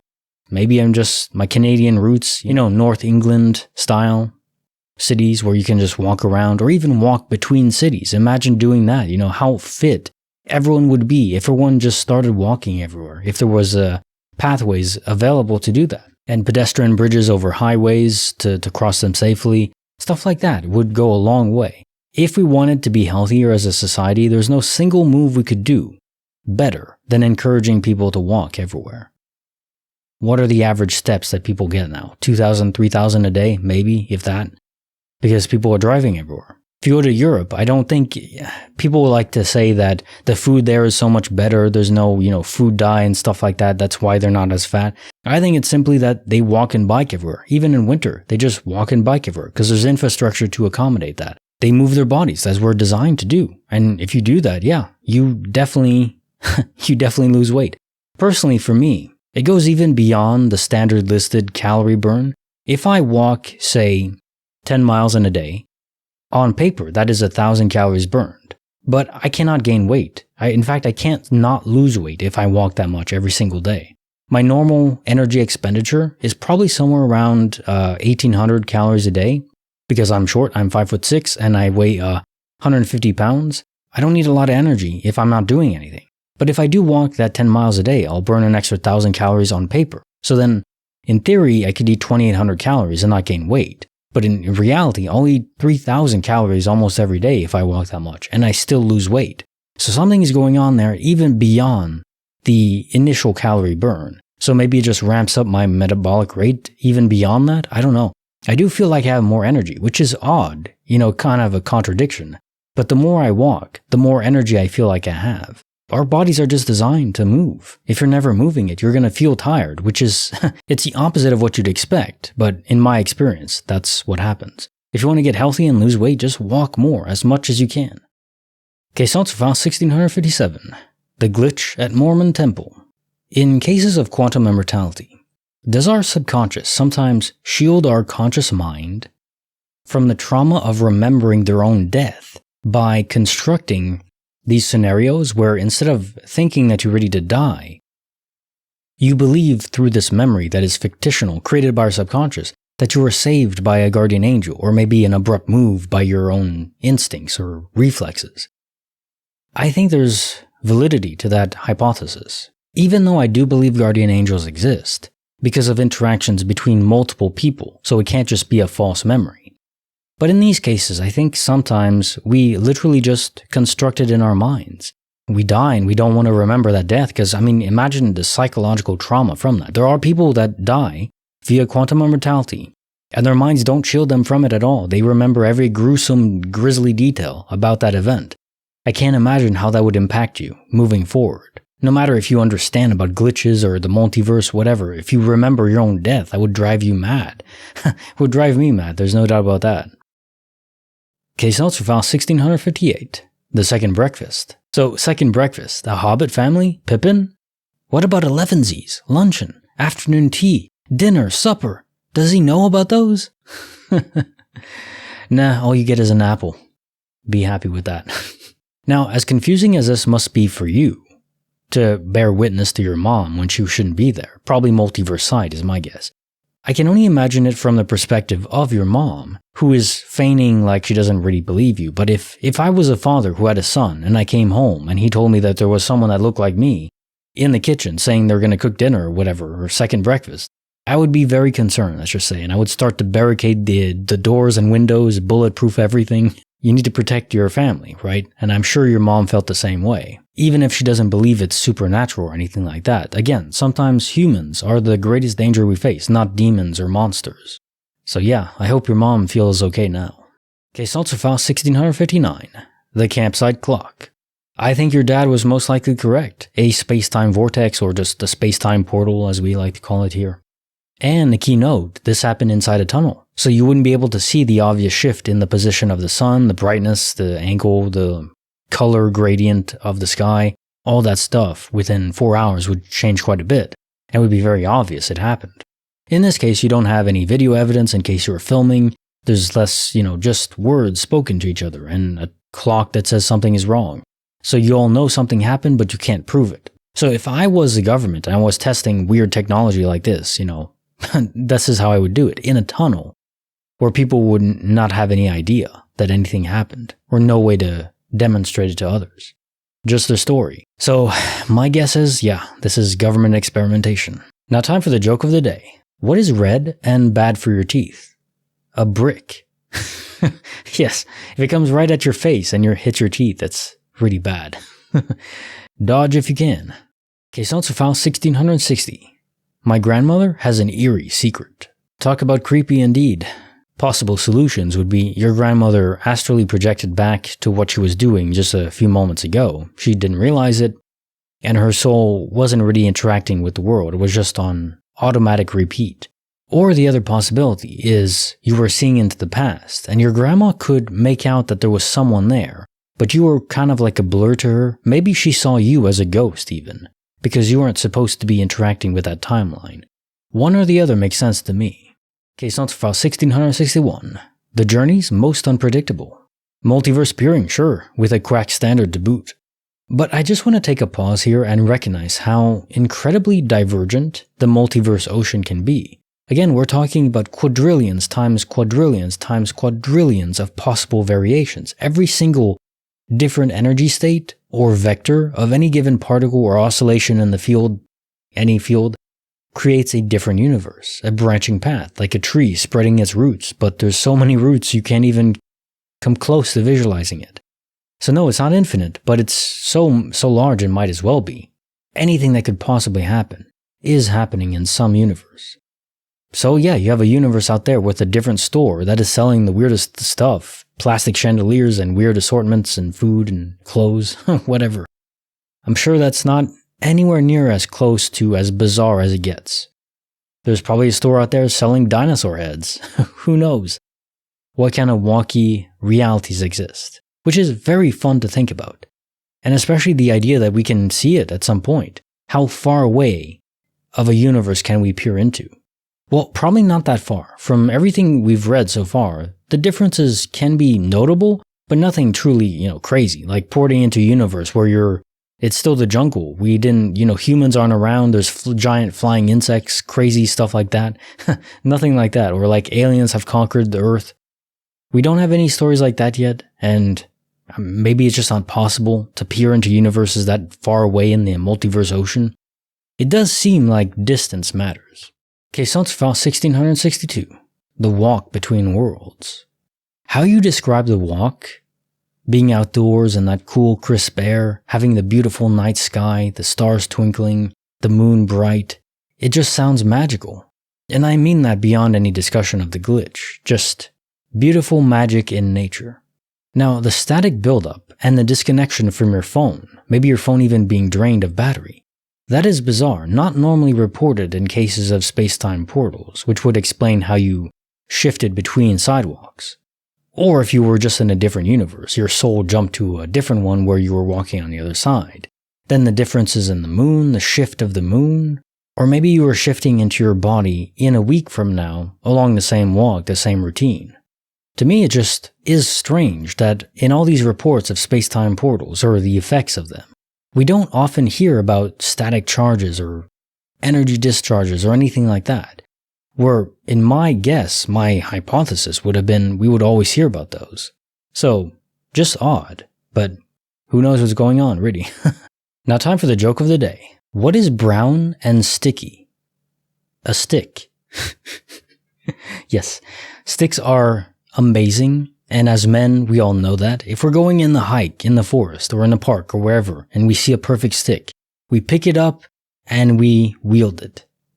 I don't know why we do it, but we do it. Questions for 1663. A dog walk turns surreal in Midtown Atlanta. So yes, this is another DOP confirmed, but involving a human person. Much more mysterious. Usually we attribute these to space-time portals, although they don't typically appear in random staircases. They're usually on the road. My belief is they're intentionally placed by either aliens or our own government as an experiment. Now in this case, if it was a space-time portal, I guess I would explain it, even though they're weird. Maybe there are random phenomena that occurred similar to our own testing. And you have all the proof you need with your dog, reacting in that way that was just, he was discombobulated. You ever tried that test, or prank I guess you could say on a dog, where you're next to a wall with a hallway. The dog is in front of you. You have a big blanket. You make sure the dog sees you, is looking at you. You raise the blanket up above your head. As soon as you drop it, you dip to the hallway on the side blocked by the wall. The dog doesn't really understand what's going on and they freak out because to them you just disappeared. Effectively, it's a magic trick and it's fun, but it just goes to show that dogs are aware that you're supposed to be there. If something is out of place, they know it. If someone vanishes, there you go. There you know. So kind of a animal quack standard. Yeah. Okay, so it's for the bonus file. The foggy beachside chain. Sure, it's a ghostly apparition, but it goes beyond that. Something affected this ghost of a human being, presumably the captain of the ship if I had to guess, or maybe just a crewman on the ship. It had to have affected him tremendously because by the length and size of the chain you're describing, it would weigh thousands and thousands of pounds. Even the strongest man on Earth, Brian Shaw, wouldn't be able to pull that, especially with the ease that you describe. This might have been connected to the Peter Iredell shipwreck that you went to see after you saw this figure or entity appear. Maybe the wreckage, maybe he's bound to it, and there's some irony in that given that he has a chain around him or carrying it. Maybe still tethered to the location where you found those cinder blocks and everything. The ritual aspect, I don't know if that has any relation. Maybe that is what angered him or made to morph his character to this extent, where he's stronger than he should be. Even though it's just an apparition, it's a ghostly chain, so it doesn't really have weight. My guess is these ghosts are repeating things that they did on the ship or wherever their memory is strongest. To him, the chain is still a normal size. To us, it's different. Something converted it or morphed it. And maybe the ritual, I don't know if it's black magic. I think it's just the idea of it. With enough people together, they can influence spirits. Just their minds have that power. Now time for the quote of the day. From the movie Armageddon. I don't know if men are really from Mars and women are from Venus, or if men are from Earth and women are really from Earth too. And the whole thing happens to be one big cosmic coincidence. But one thing I do know is that men and women are different. Harry Stamper, Bruce Willis. Yeah, men are from Mars, women from Venus. It's a good saying because it demonstrates the point. Well, we're not necessarily from different planets, obviously, but it's a fun thought experiment just to point to, yeah, men and women are very different, and that's a good thing, isn't it? It's a weird thing in 2024, even the past 10 years, where the differences between men and women are no longer celebrated. They're either demonized or people pretend they don't exist at all. Isn't that weird? I think it's weird. It'd be like in a video game where there's different roles. You have the tank, like in Overwatch, you have the tank, the support, and the damage dealer. It would be like trying to blend them all together into just an ocean of homogenized characters. Everyone's the same and can do the same thing as everyone else. No, that's not real life, and it wouldn't make sense either. It would be boring, which is kind of where things are now. Why are we making things boring and just plain and sterile? I don't get it. Okay, so it's file 1664, The Highway Walker. So this is a classic space-time portal. On the highway, the freeway, roads, perfectly fits. And there's a good chance that the man that was walking, maybe homeless, who had the trash bag, he probably didn't even notice that he crossed into one. That's why he's not sweating, he's not stressed. I mean, if you think about a freeway, in a long stretch of a freeway, if you're not next to a building or some obvious landmark, some specific area in the geographic landscape that has some difference from the sameness from the trees and the pavement, well, you wouldn't even notice. I mean, if you're only ported back a mile or two, it could be basically the same thing in your vision. You're just, maybe walking slightly, looking down a bit, and then you're ported back, but it's all so seamless, and the new location looks basically identical. You wouldn't even notice. My guess is he never even noticed. He went back 2 miles. He might notice eventually when he gets to his destination, realizing he's 40 or 50 minutes later than he expected to get there. But, he would just attribute that to walking slowly, being tired, lethargic. So, yeah, my guess is he'll never even realize what happened to him. Kinda trippy, really. And it does make me wonder about myself too, because sometimes I go on long walks and it takes a bit longer than I expect.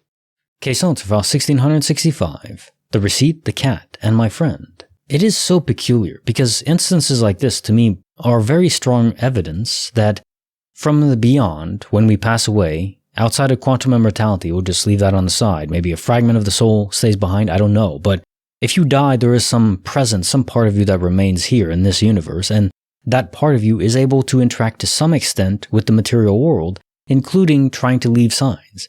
But sometimes, in some cases, they're able to appear directly in the dream of a person, usually a kid. Sometimes they can manipulate the world very slightly, like in this case, leaving a receipt that would only make sense to you and would give you an insight into what happened, that, yeah, she's still around, a part of her anyways. It's very interesting. I'm not exactly clear on the limitations and, how is it they can appear to some people in their dreams? Maybe it's just related to how old you are, more closed off your mind is to that possibility. Some people's minds become barricaded doors of sorts. And then interacting with the material world, I'm guessing that takes a lot of energy, so they can only do it to some extent, and usually not with heavy items.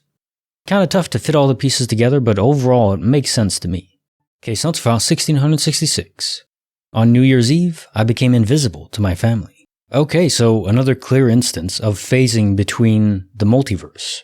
Think of an onion with different layers that intersect next to each other. If you're in the middle layer, there's two layers, one above and one below you. And these universes can be sort of like that. They're membranes or sheets that are close together to each other. And the closer they are, the easier it is to peer into the other one, almost like opening a window. Now, I don't know what the catalyst for that is. How do we open the window? We don't realize it. Are these just wormholes that appear randomly and we intersect with them and we don't really notice anything, but we are able to peer into a different universe, but not fully transition over? Just our minds temporarily go there? One thing that's interesting is if we're talking about an onion, well, it's in three-dimensional space, 4 with time. But if we're talking about the multiverse ocean, there's no knowing how many dimensions in that layer of reality there are. Maybe it's still confined to the 4 dimensions of space-time we exist in now, but if we're talking about the multiverse ocean, well, there might be many dimensions higher than us. And if that's the case, the number of universes that could intersect ours nearby could be tremendous, could be hundreds or thousands or even more. So it would explain the variety of multiverse sight. However, in terms of the universes that are really far away from ours, that do not intersect in whatever dimensional space we're talking about, I think those universes that are really far away, they're only accessible to us via quantum immortality. Now time for the quote of the day, from the movie Contact. Are we happier as a human race? Is the world fundamentally a better place because of science and technology? We shop at home, we surf the web, but at the same time we feel emptier, lonelier, and more cut off from each other than at any other time in human history. Palmer Joss. What a prescient quote that is, given the time it was written in. This was in the 90s, if I recall. 1999, maybe? So we're talking about several decades away. And even back then, I mean, people were not nearly as disconnected. It's an order of 100 magnitudes difference from when this movie was made. And you know, this is funny as someone who is running a YouTube channel, who needs the internet to interact with so many people at once. And it's incredible what that has permitted people to do. Enabled. So I love it for that. But there is an element of the human condition that is lost. We don't really meet people in real life anymore. You know, I was watching Stranger Things again, and the 3rd season, no spoilers, but it takes place in a mall, more or less, and that vibe, that 80s, 90s, early 90s vibe of just going to the mall and hanging out, you know, even in the early 2000s I would do that. And there's just something pure about that, you know. We've lost something that maybe we can never get back. Kind of a somber note to end the show on, but hey, it's something to consider. I mean, you know, just interact with other human beings more in real life. We need that. As much as we need food and water and oxygen, we need human connection as well. Real connection. Not just digital. Question suivante 1667. The Nordic nexus of glitched machinery. So are there any trains that intersect into this national park, perhaps close to where you were? Sometimes loud sounds can bounce off the atmosphere itself. So it kind of sounds like it's coming from everywhere. Maybe there's a discernible direction it's coming from, but it would be potentially very far away. Now, if there's no trains, I don't know. The voices also add to a strange mix there. You could say multiverse sight, but that is interesting given my theory on multiverse sight is it only intersects with universes that are very close to our own, almost right on top of each other. Now, maybe there's hundreds or thousands depending on the dimensional, configurations of the multiverse ocean, which are unknowable. But even if we assume that, that's not a lot of variation, thousands, even millions. It doesn't seem like it would lend itself to this national park being a construction site. So, I don't know, maybe it's not, maybe it's aliens actually. One of the few times that I'm pretty confident saying that's a strong possibility. It would also explain why the voices heard didn't sound quite right. Maybe the language spoken is not one of our own. Of course, it doesn't really explain what they're doing there. Are they mining for resources in a distant place where they'd presume no humans would be? I mean, that's not entirely out of the realm of possibility. If aliens are here, they had to travel so far to get here, well, that takes a long time. And unless they're in the Star Trek level utopia where they can produce things from thin air just from energy, matter-energy converter, outside of that level of technology, they would still need resources from various planets. They could maybe get it from asteroids. Maybe there's some things on Earth that they can't get anywhere else in the solar system.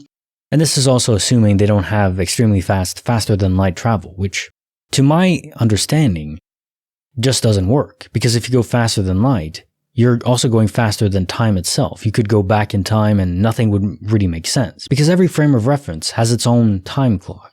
There's no universal time, which I won't go far into because it's just mind-blowing and insane.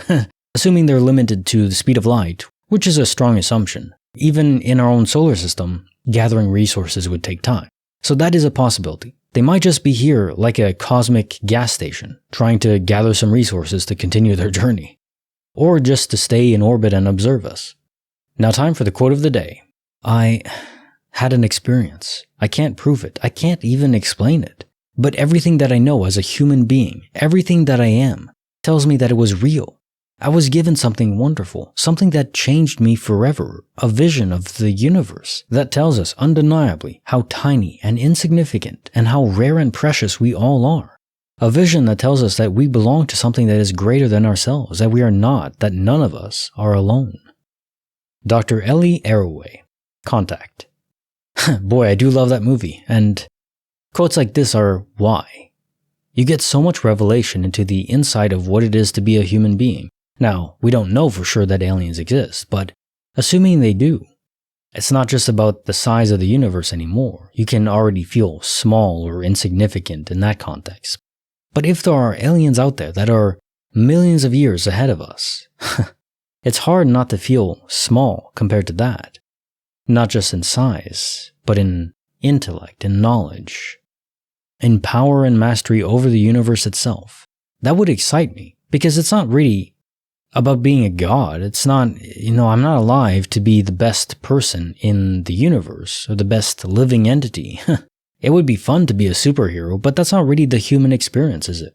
We are small and contained, but within that containment have so much potential to learn and experience this universe that is just open and practically infinite, if not actually infinite. And the possibility of making first contact with an alien species. I really hope it isn't the case that aliens are here, but they've only contacted our governments. The governments are fearful that people would panic, so they don't make that known to all of humanity. It's like in the movie Arrival, where the aliens just show up in ships that you can't hide that from people, so everyone knows. And then people riot and panic, and the Dow Jones drops 20,000 points or something like, Would we react that way? Maybe.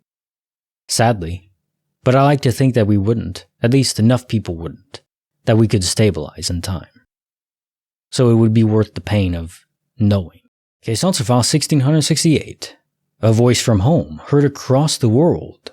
This to me just lends to the simple theory of simulation, where our voices, our thoughts, our feelings, everything about us can be translated, to some extent after the fact, into data. This librarian that you knew, your friend, shouted to the wind, experience some powerful emotion that had to be relayed to you. Now, who was it in the control room of this game that we're all playing that saw this and said, okay, yeah, this information has to be relayed to this kid or teenager that will be troubled when they learn this and other information about their friend. Maybe that was a verbal shield for you to guard against doing something yourself that would, be permanent. I like to think it was sort of a guardian angel action. Even though it was just your real life friend helping you, it was enabled by someone from up above, in a certain sense. Maybe just a dude working, 9 to 5 in the real world, who knows. Why can't that be a guardian angel? We can be guardian angels for ourselves. It doesn't have to be mystical. To me, that is even more profound. Okay, Sponsor File 1669. The extra bedsheet puzzle. So this is the opposite of normal for me. I never lose socks in the washer and dryer, as most people do. But I do lose tennis balls. But I also never gain anything either. I've never gained a duplicated item before that I can recall. Or did I gain change? Well, that's the assumption, but maybe it was just random change, who knows. But to the glitch, it's just a duplication event, which is pretty common, or common as far as these stories go. It still doesn't happen very often to most people. Plenty of people go their whole lives never knowingly experiencing a glitch like this, even though they're the more common of glitch types. But in a nutshell, the multiverse is plenty, and universes borrow and steal from each other all the time. It's not clear why the specific items are chosen, or if they're just random, but that's pretty much what happens. I'm pretty confident in saying that. Just multiverse shenanigans. Okay, sound to file 1670. Extra beats and a missing Jeep. Mentioning Blink 182. I was never into that band, but I was more of a Simple Plan guy. I remember blasting Perfect and I'd Do Anything, and No One Knows What It's Like, if that was the title of the song. The guy was sitting at the top of a bridge, ranting about how his life was miserable and no one understands him. Very relatable to teenage me. But I mean, I suppose that's the case for everyone, right? Pretty much. Going back to listen to those songs from the early 2000s, man, it's a blast from the past. You have Paramore, Hilary Duff, I'm not great with remembering names, but Breaking Benjamin or something like that, I think, yeah. I don't really listen to much music nowadays, more like classical pieces, music pieces, stuff like that, not with vocals. But it still connects you, you know. Music is that connection to the past that is almost like a time machine, at least emotionally. Now, for you though, I'm thinking quantum immortality is the best explanation because the beats in the song changed. 4 extra beats, and as you say, you listen and construct the song yourself hundreds of times. So you wouldn't just forget 4 beats. It's impossible. And I don't think it could be a space-time portal because you're still on the correct road. It's the other Jeep that was on the opposite road. So even if they intersected as space-time portal and were on the opposite road, the 4 beats wouldn't be there. So the only thing that can explain that is quantum immortality in a universe where the Jeep was still there but going in the opposite direction for whatever reason. Strange, but pretty explainable. Now time for the joke of the day. A duck walks into a store and asks the clerk, "Do you sell grapes?" The clerk says, "No, we don't sell grapes." The duck leaves. The next day, the same duck walks into a store and asks the clerk, "Do you sell grapes?" The clerk says, "No, we don't sell grapes." The duck leaves. The following day, the same duck walks into the same store and asks, "Do you sell grapes?" The clerk says, "No, I've told you the last couple of days that we don't sell grapes." The duck leaves.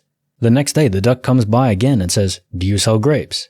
The clerk angrily says, "Look, I've told you all week that we don't sell grapes. If you come in here again and ask if we sell grapes, I'm going to nail your feet to the floor." The duck leaves. The duck comes in again the next day and says to the clerk, "Do you have any nails?" The clerk says, "No, we don't have any nails." The duck says, "Do you have any grapes?" Because the threat was not real. He has no nails to nail his feet. That's great. I love it. I love simple setups that pay off. Okay, so it's file 1671. Beyond Area 51, where the world's geometry failed. This sounds like Penrose Stairs. Similar to how it was demonstrated in Inception, but not being in a dream in a real world. This was demonstrated to you through a spherical volume of space-time where the gradient was always up, always elevated. Now this doesn't make any sense to us in our 4D space-time, but if you add extra dimensions, then all kinds of wacky geometry from our perspective will be available. So was this an experiment by the military or aliens? Again, they could be either. It could even be that aliens are assisting our own military with knowledge and technology. And we're just testing it out, trying to figure out how the hell this works and what can we do with it. That all said, I kind of want to visit Bald Mountain now, even though it sounds terrifying being trapped in this place that has no proper vector out. It would be interesting, there's no doubt about that. Okay, so it's 1672, The Ghost of Mario. This just sounds like a horror story to me with the ending, jeez, I mean, also kind of reminds me of a specific Gravity Falls episode, minus the crazy girl, digital girl. Anyways, I think that would probably be better than a villainous digital Mario that never wants you to remove the disc. I don't know what to make of that, honestly. Is it an actual spirit that was making itself appear like it was Mario? How could it infuse itself into the GameCube with the data necessary to continue the game? I don't know. That's another level that I've never heard of before. Wild. Okay, so let's file 1673, The Wedding of Light. Boy, so many glitches this week that could be related to aliens or the government. Both could fit pretty well. One way or another, there was some kind of technology being tested there or operated, if it's just aliens in a normal ship, but it leaves a residual energy that disrupts our electronics because they function on unshielded circuit boards and other things like that where variations in the EM field can disrupt that. Kind of like an EMP blast, but not to such a level that it completely destroys the circuitry. It might even be that the craft was still there, but cloaked. Now time for the joke of the day. Two men are out hunting, and one accidentally shoots the other. In a panic, he calls 911. "I just accidentally shot my friend. I think he's dead. What do I do?" The operator replies, "Okay, just remain calm. First, go to your friend and make sure he's dead." After a moment of silence, a loud shot rings out. The man says, "Okay, I'm sure he's dead. Now what?" The operator did not choose their words properly. That sucks. Case notes in file 1674. Disney or Universal? A memory reversal. Is it a script? Not quite. I do believe that we have past lives, past incarnations or play sessions in this grand scope of the universe. It's replay theory. We can go back to different points and start over or just examine things we already did. I think we can also go back in time and start from replay. If there's moments you wanted to revisit, things you wanted to do maybe slightly differently, there's infinite permutations essentially of our lives. And we can go and examine our choices that we made in those moments, or we can go back and play them again. Regardless of if you went back to play it again or just examine it, those memories are still there. They're embedded in your soul.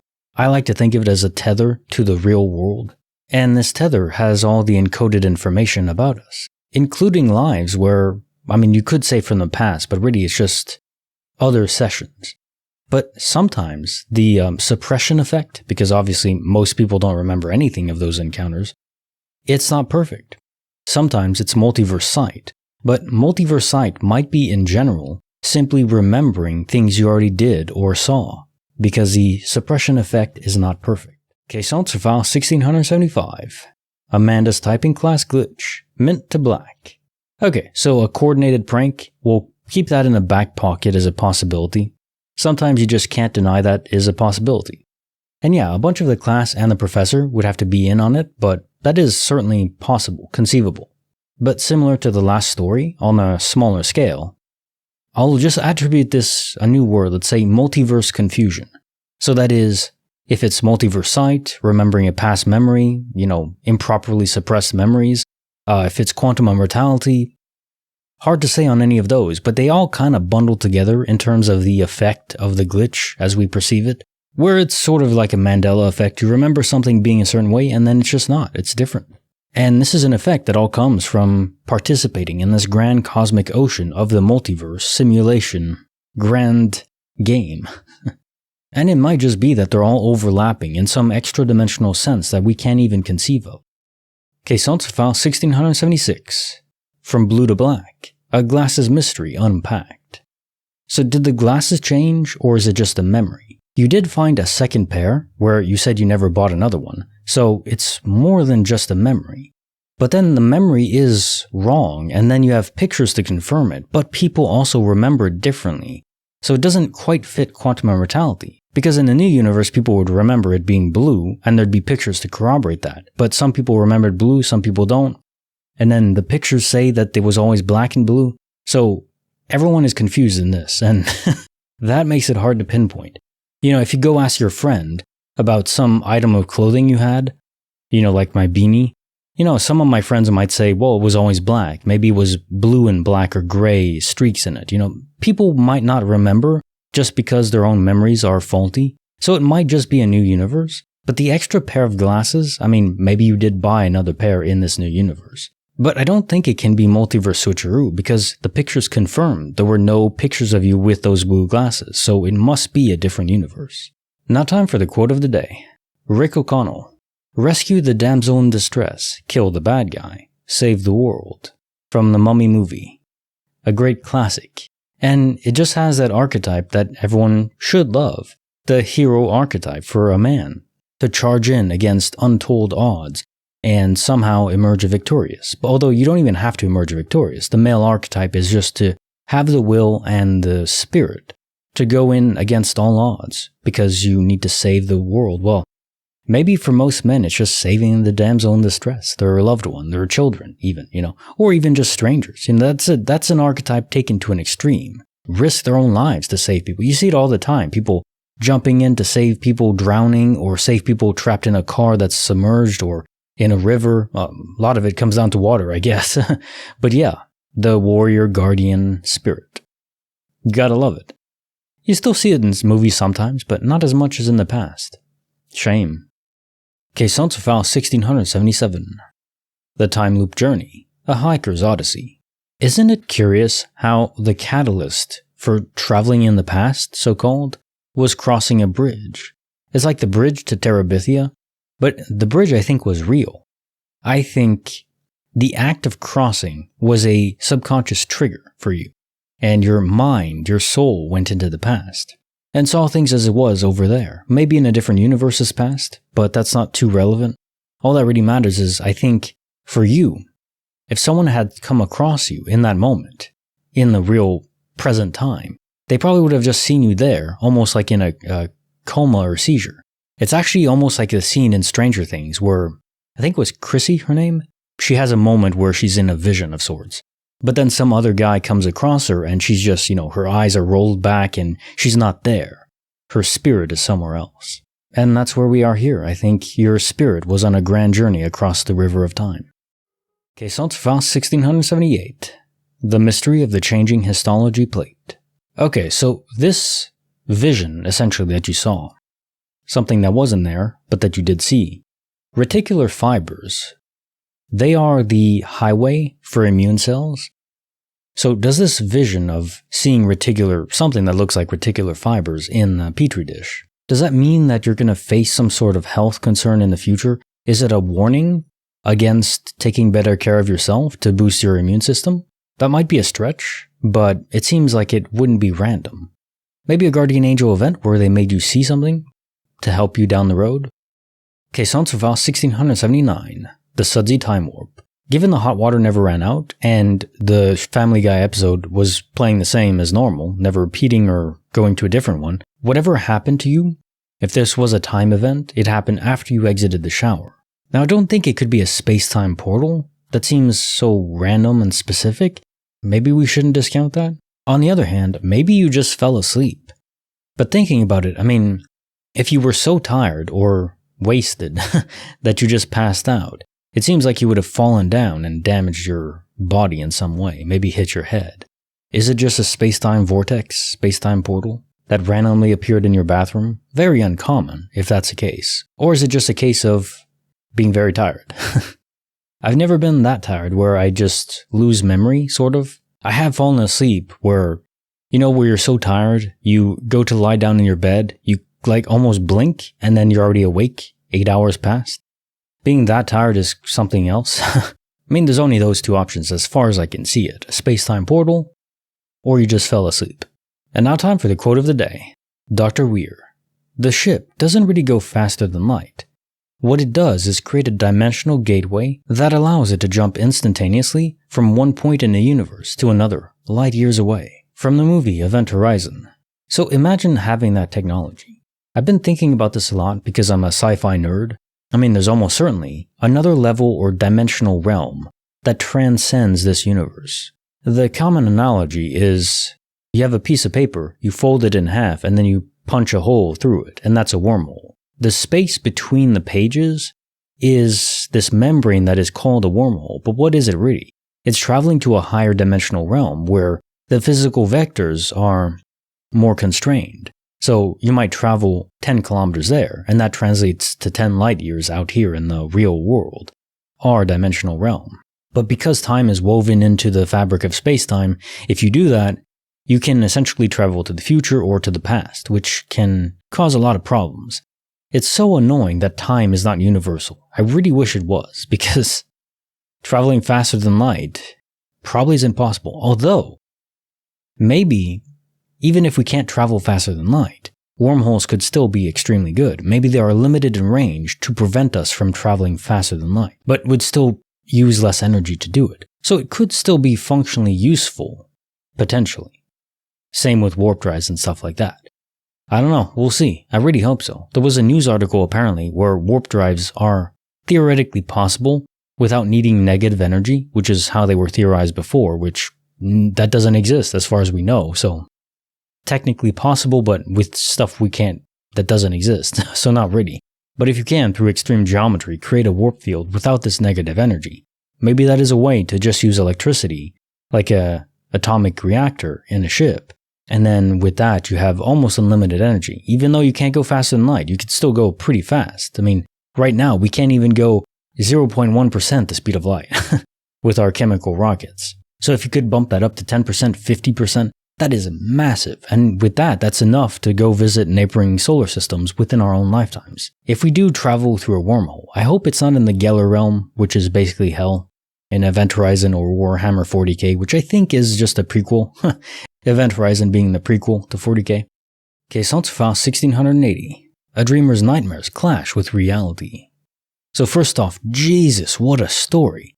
I am just, my jaw has dropped. And I'm glad you had the presence of mind in a situation so freaking stressful to take pictures of the house and upload them. And yeah, you're lucky that you could use the Wi-Fi, since you had no signal. Truly brilliant thinking on your part. My guess is, these dreams you were having before, they weren't truly dreams. They were visions of either things that were going to happen in the future, but of you. Your subconscious simply altered it so you wouldn't think it was happening to you.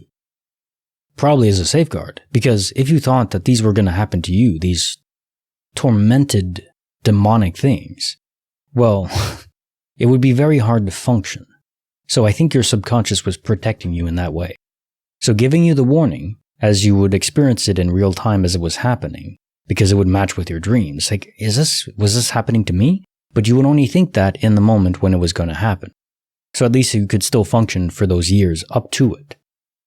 So I think your subconscious was as brilliant as your conscious mind in this case. Truly just wow. And it also explains why the details were shifted a bit. So it was a different universe's future. And in that universe, there were some differences, slightly different house, the man answered with clothes on. Didn't look exactly the same, stuff like that. But the details were close enough that it protected you.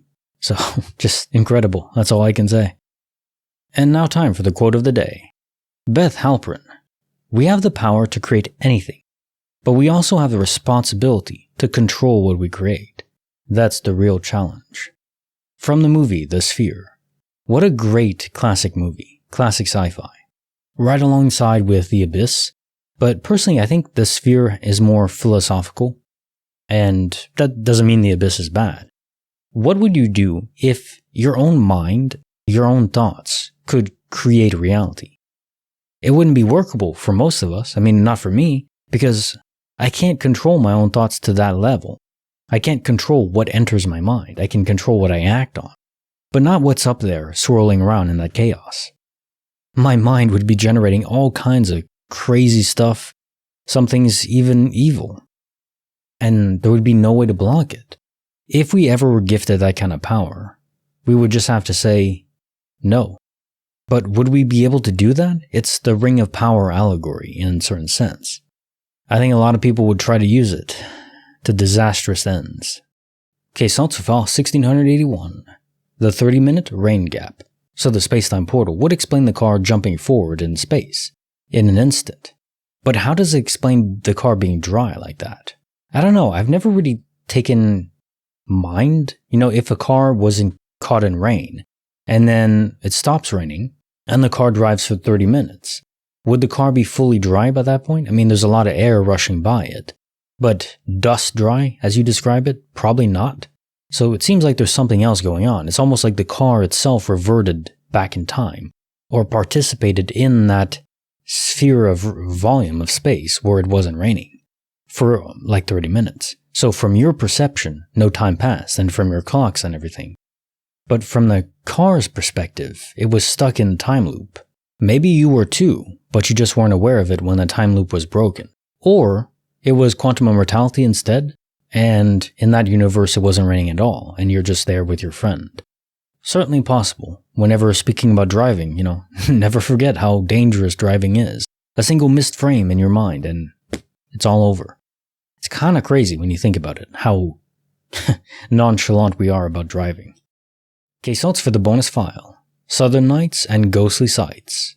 This seems like it represents a memory from your grandmother, maybe her parents, and how they were growing up destitute. But what happened to the child? Was it your grandmother's sister, perhaps, who suddenly passed away, and she was trying to introduce you to her sister that never was? Whatever it is, it's a very melancholic story, no doubt about that. To lighten the mood, now time for the joke of the day. I listened to the match last night and burnt my ear. Yes, don't put the match right up against your ear. I wonder actually what that would sound like. Does fire have a specific sound? I mean, besides the crackling fireplace, but just a match, the fire itself. I guess not, it just makes air rise as it's hotter. Okay, so it's file 1682. The Foggy Lot, where time forgot. So fog makes a new appearance, where fog often correlates with some strange anomalies, monsters even. But in this case, there were no monsters, just this mysterious SUV. It feels like Dead Pocket Theory, where there was this woman in a park that was just walking along a normal trail, and the park's geometry shifted. I believe that she was there in a Dead Pocket server, where the whole volume of the planet isn't rendered, there's no point. But she did see a few people, and they were all wearing, it was like this woman wearing a brown jacket or something. She looked out of place. Now, you didn't see who was driving this SUV, but if I'm right, if you had seen it, he would have looked out of place too.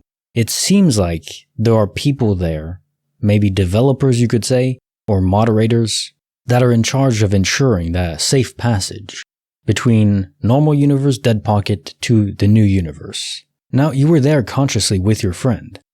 So I do believe if quantum immortality is true, and these Dead Pocket servers are a necessity sometimes, you can travel there with a friend. Maybe it's a stopping point like the hub, the nexus, and your friend went to a different universe, not the one you inevitably ended up in, a different one. And it would also explain the time jump. Sometimes in these cases, there's a time gap between quantum immortality events. I think the transfer process just can take time.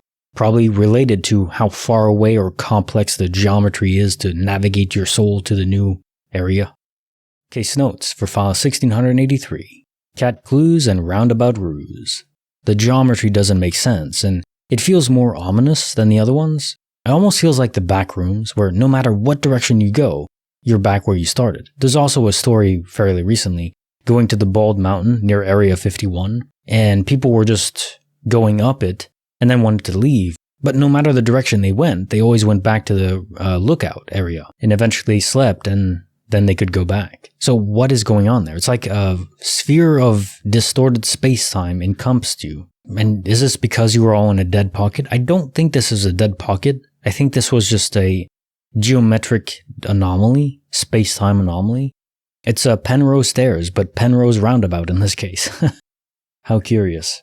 Were people observing you? Posing as animals? Guardian angels, maybe? Stands to reason that a guardian angel could take possession of an animal, too. Perhaps. Now time for the joke of the day. Why do seagulls fly over the sea? Because if they flew over the bay, they'd be bagels. They'd be a bit more delicious then, and very edible. I could go for a bagel right now, with some jam. Ooh, nice. Case notes for file 1684. Faces met and secrets kept. For those wondering about the original story, it's in the link in the description. But basically this person was traveling and encountered a town that along the path shouldn't be there. Kind of old and ancient, but still had modern cars as well. It's kind of strange, but I quite enjoyed the story, so go check it out. But now coming to this point where you're interacting with someone that was in that town that didn't exist in the real world, your normal world. Was a town from a different universe? But was this girl also temporarily trapped or phased into it, just as you were? So maybe a couple players were there, real people of this universe, and they were just interacting in this town that doesn't exist in this universe, but does in a different one. And you encountering her in this aisle is just a coincidence. Someone that looks like her in the other universe was in that town, and then you just encountered her doppelganger, you could say, but just her counterpart in this universe. But no matter how you stretch it, no matter how you explain it, it is a rather incredible coincidence to run into her. Was it just a coincidence? Was this person observing you instead? Hard to say. Case notes file 1685. A voice I knew in a stranger's hue. So I'm just incredibly saddened to hear about your cancer. It's been years and you're still fighting, so that's something else. But thinking about it, the most likely answer to this story is that quantum immortality applied. The good news about this is that your battle rages on across almost infinite copies of yourself in different universes in the grand multiverse ocean. And if that's the case, then you might have lost it in one universe, the universe you came from, maybe several, but you have almost infinite lives. So in at least one of them, you are going to be successful. And I hope it's this one. Case notes file 1686. The Vanishing Booth and Love's Truth. Not entirely sure on this one. If it was a multiverse site event or multiverse interaction, because you interacted with the phone, you called from that phone. So if the phone booth was in a different universe, and in your original one it doesn't exist, well then you would have called your girlfriend in that universe. And then the next time you had called her normally in this universe, the original one, your girlfriend would have asked, why didn't you call me the last time, last week, or last day? So there would have been clear confusion in that case. Now maybe you just didn't report it, and that did happen. If that's the case, multiverse interaction. What the catalyst is on that, I don't know. It's pretty strange, but it does happen quite frequently. I think it's just dependent on the geometry of the local overlapping multiverse segment that we're in. And in higher dimensions, it might be thousands of them, who knows. Otherwise, if it was still multiverse side, somehow when you called from this phone that wasn't in your originating universe, it connected to the girlfriend in your original universe? I don't see how that could happen. The only other thing I can think of is that a work crew came by, removed the phone booth, the concrete pad, and the phone pole next to it, and left no evidence whatsoever of this happening. But given how old the story is, it's not a period of time where phone booths would be removed frequently, if at all. So maybe that's the most plausible explanation, but nothing really fits as well as I like. Now time for the quote of the day. The future is whatever you make it, so make it a good one. Doc Brown from Back to the Future. It sure is what we make of it. There's a simple chaos and randomness of life, and that's fine. But in the long term, we define our future, more or less. So, what kind of future do you want? Are you content with a happy, simple life? Or do you want to be rich, famous? What's your poison? Case notes file 1687. Magnolia Night and a Metaphysical Fright.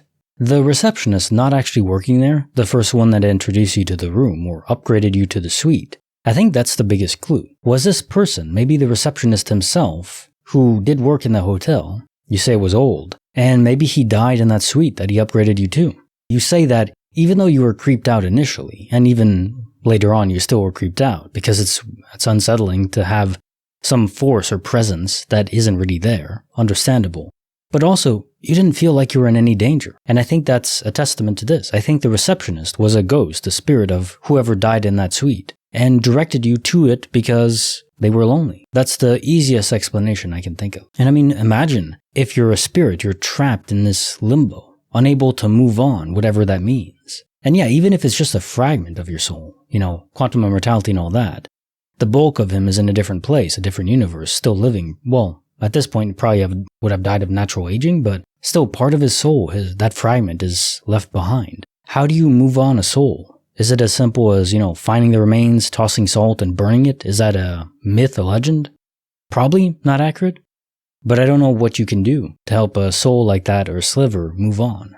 Because I can only imagine the psychological effects of being stuck in limbo, unable to truly live. I mean, if you're a spirit, you can't eat. You don't need to, but existing without food, that's hell. If I'm a spirit like that, I would go mad. Give me food, give me cake. Now time for the quote of the day. We've become bored with watching actors give us phony emotions. We're tired of pyrotechnics and special effects. While the world we inhabit is, in some respects, counterfeit, there's nothing fake about Truman himself. No scripts, no cue cards. It isn't always Shakespeare. But it's genuine, it's a life. Christoph from The Truman Show. I included this quote because it applies in what I'm doing now with the reaction channel, reacting to shows I've never seen before. That genuine element of the human condition. You get to connect with another soul on a level where they're experiencing something for the first time, so there's no filter. It's just, what are you experiencing? And it enables you to relive something that you already experienced before, vicariously through someone else. And I know because I watch a ton of people reacting to shows I've already seen. It's the only way I can get enjoyment from them because I've rewatched these shows so many times, Star Trek, Stargate, etc. If I rewatch it again, it's still fun, sort of, but I've seen it basically, I've seen them so much that I can replay them from my own mind. I don't even need a Netflix subscription because it's just all baked in there. The pathway's so reinforced. But if you watch it with someone else for the first time, the magic is restored just like that. Pretty incredible. I think that's where the world is kind of moving to because of AI and everything. People, you, the person, is what's magical. What can't be recreated by artificial means. Not in the real sense.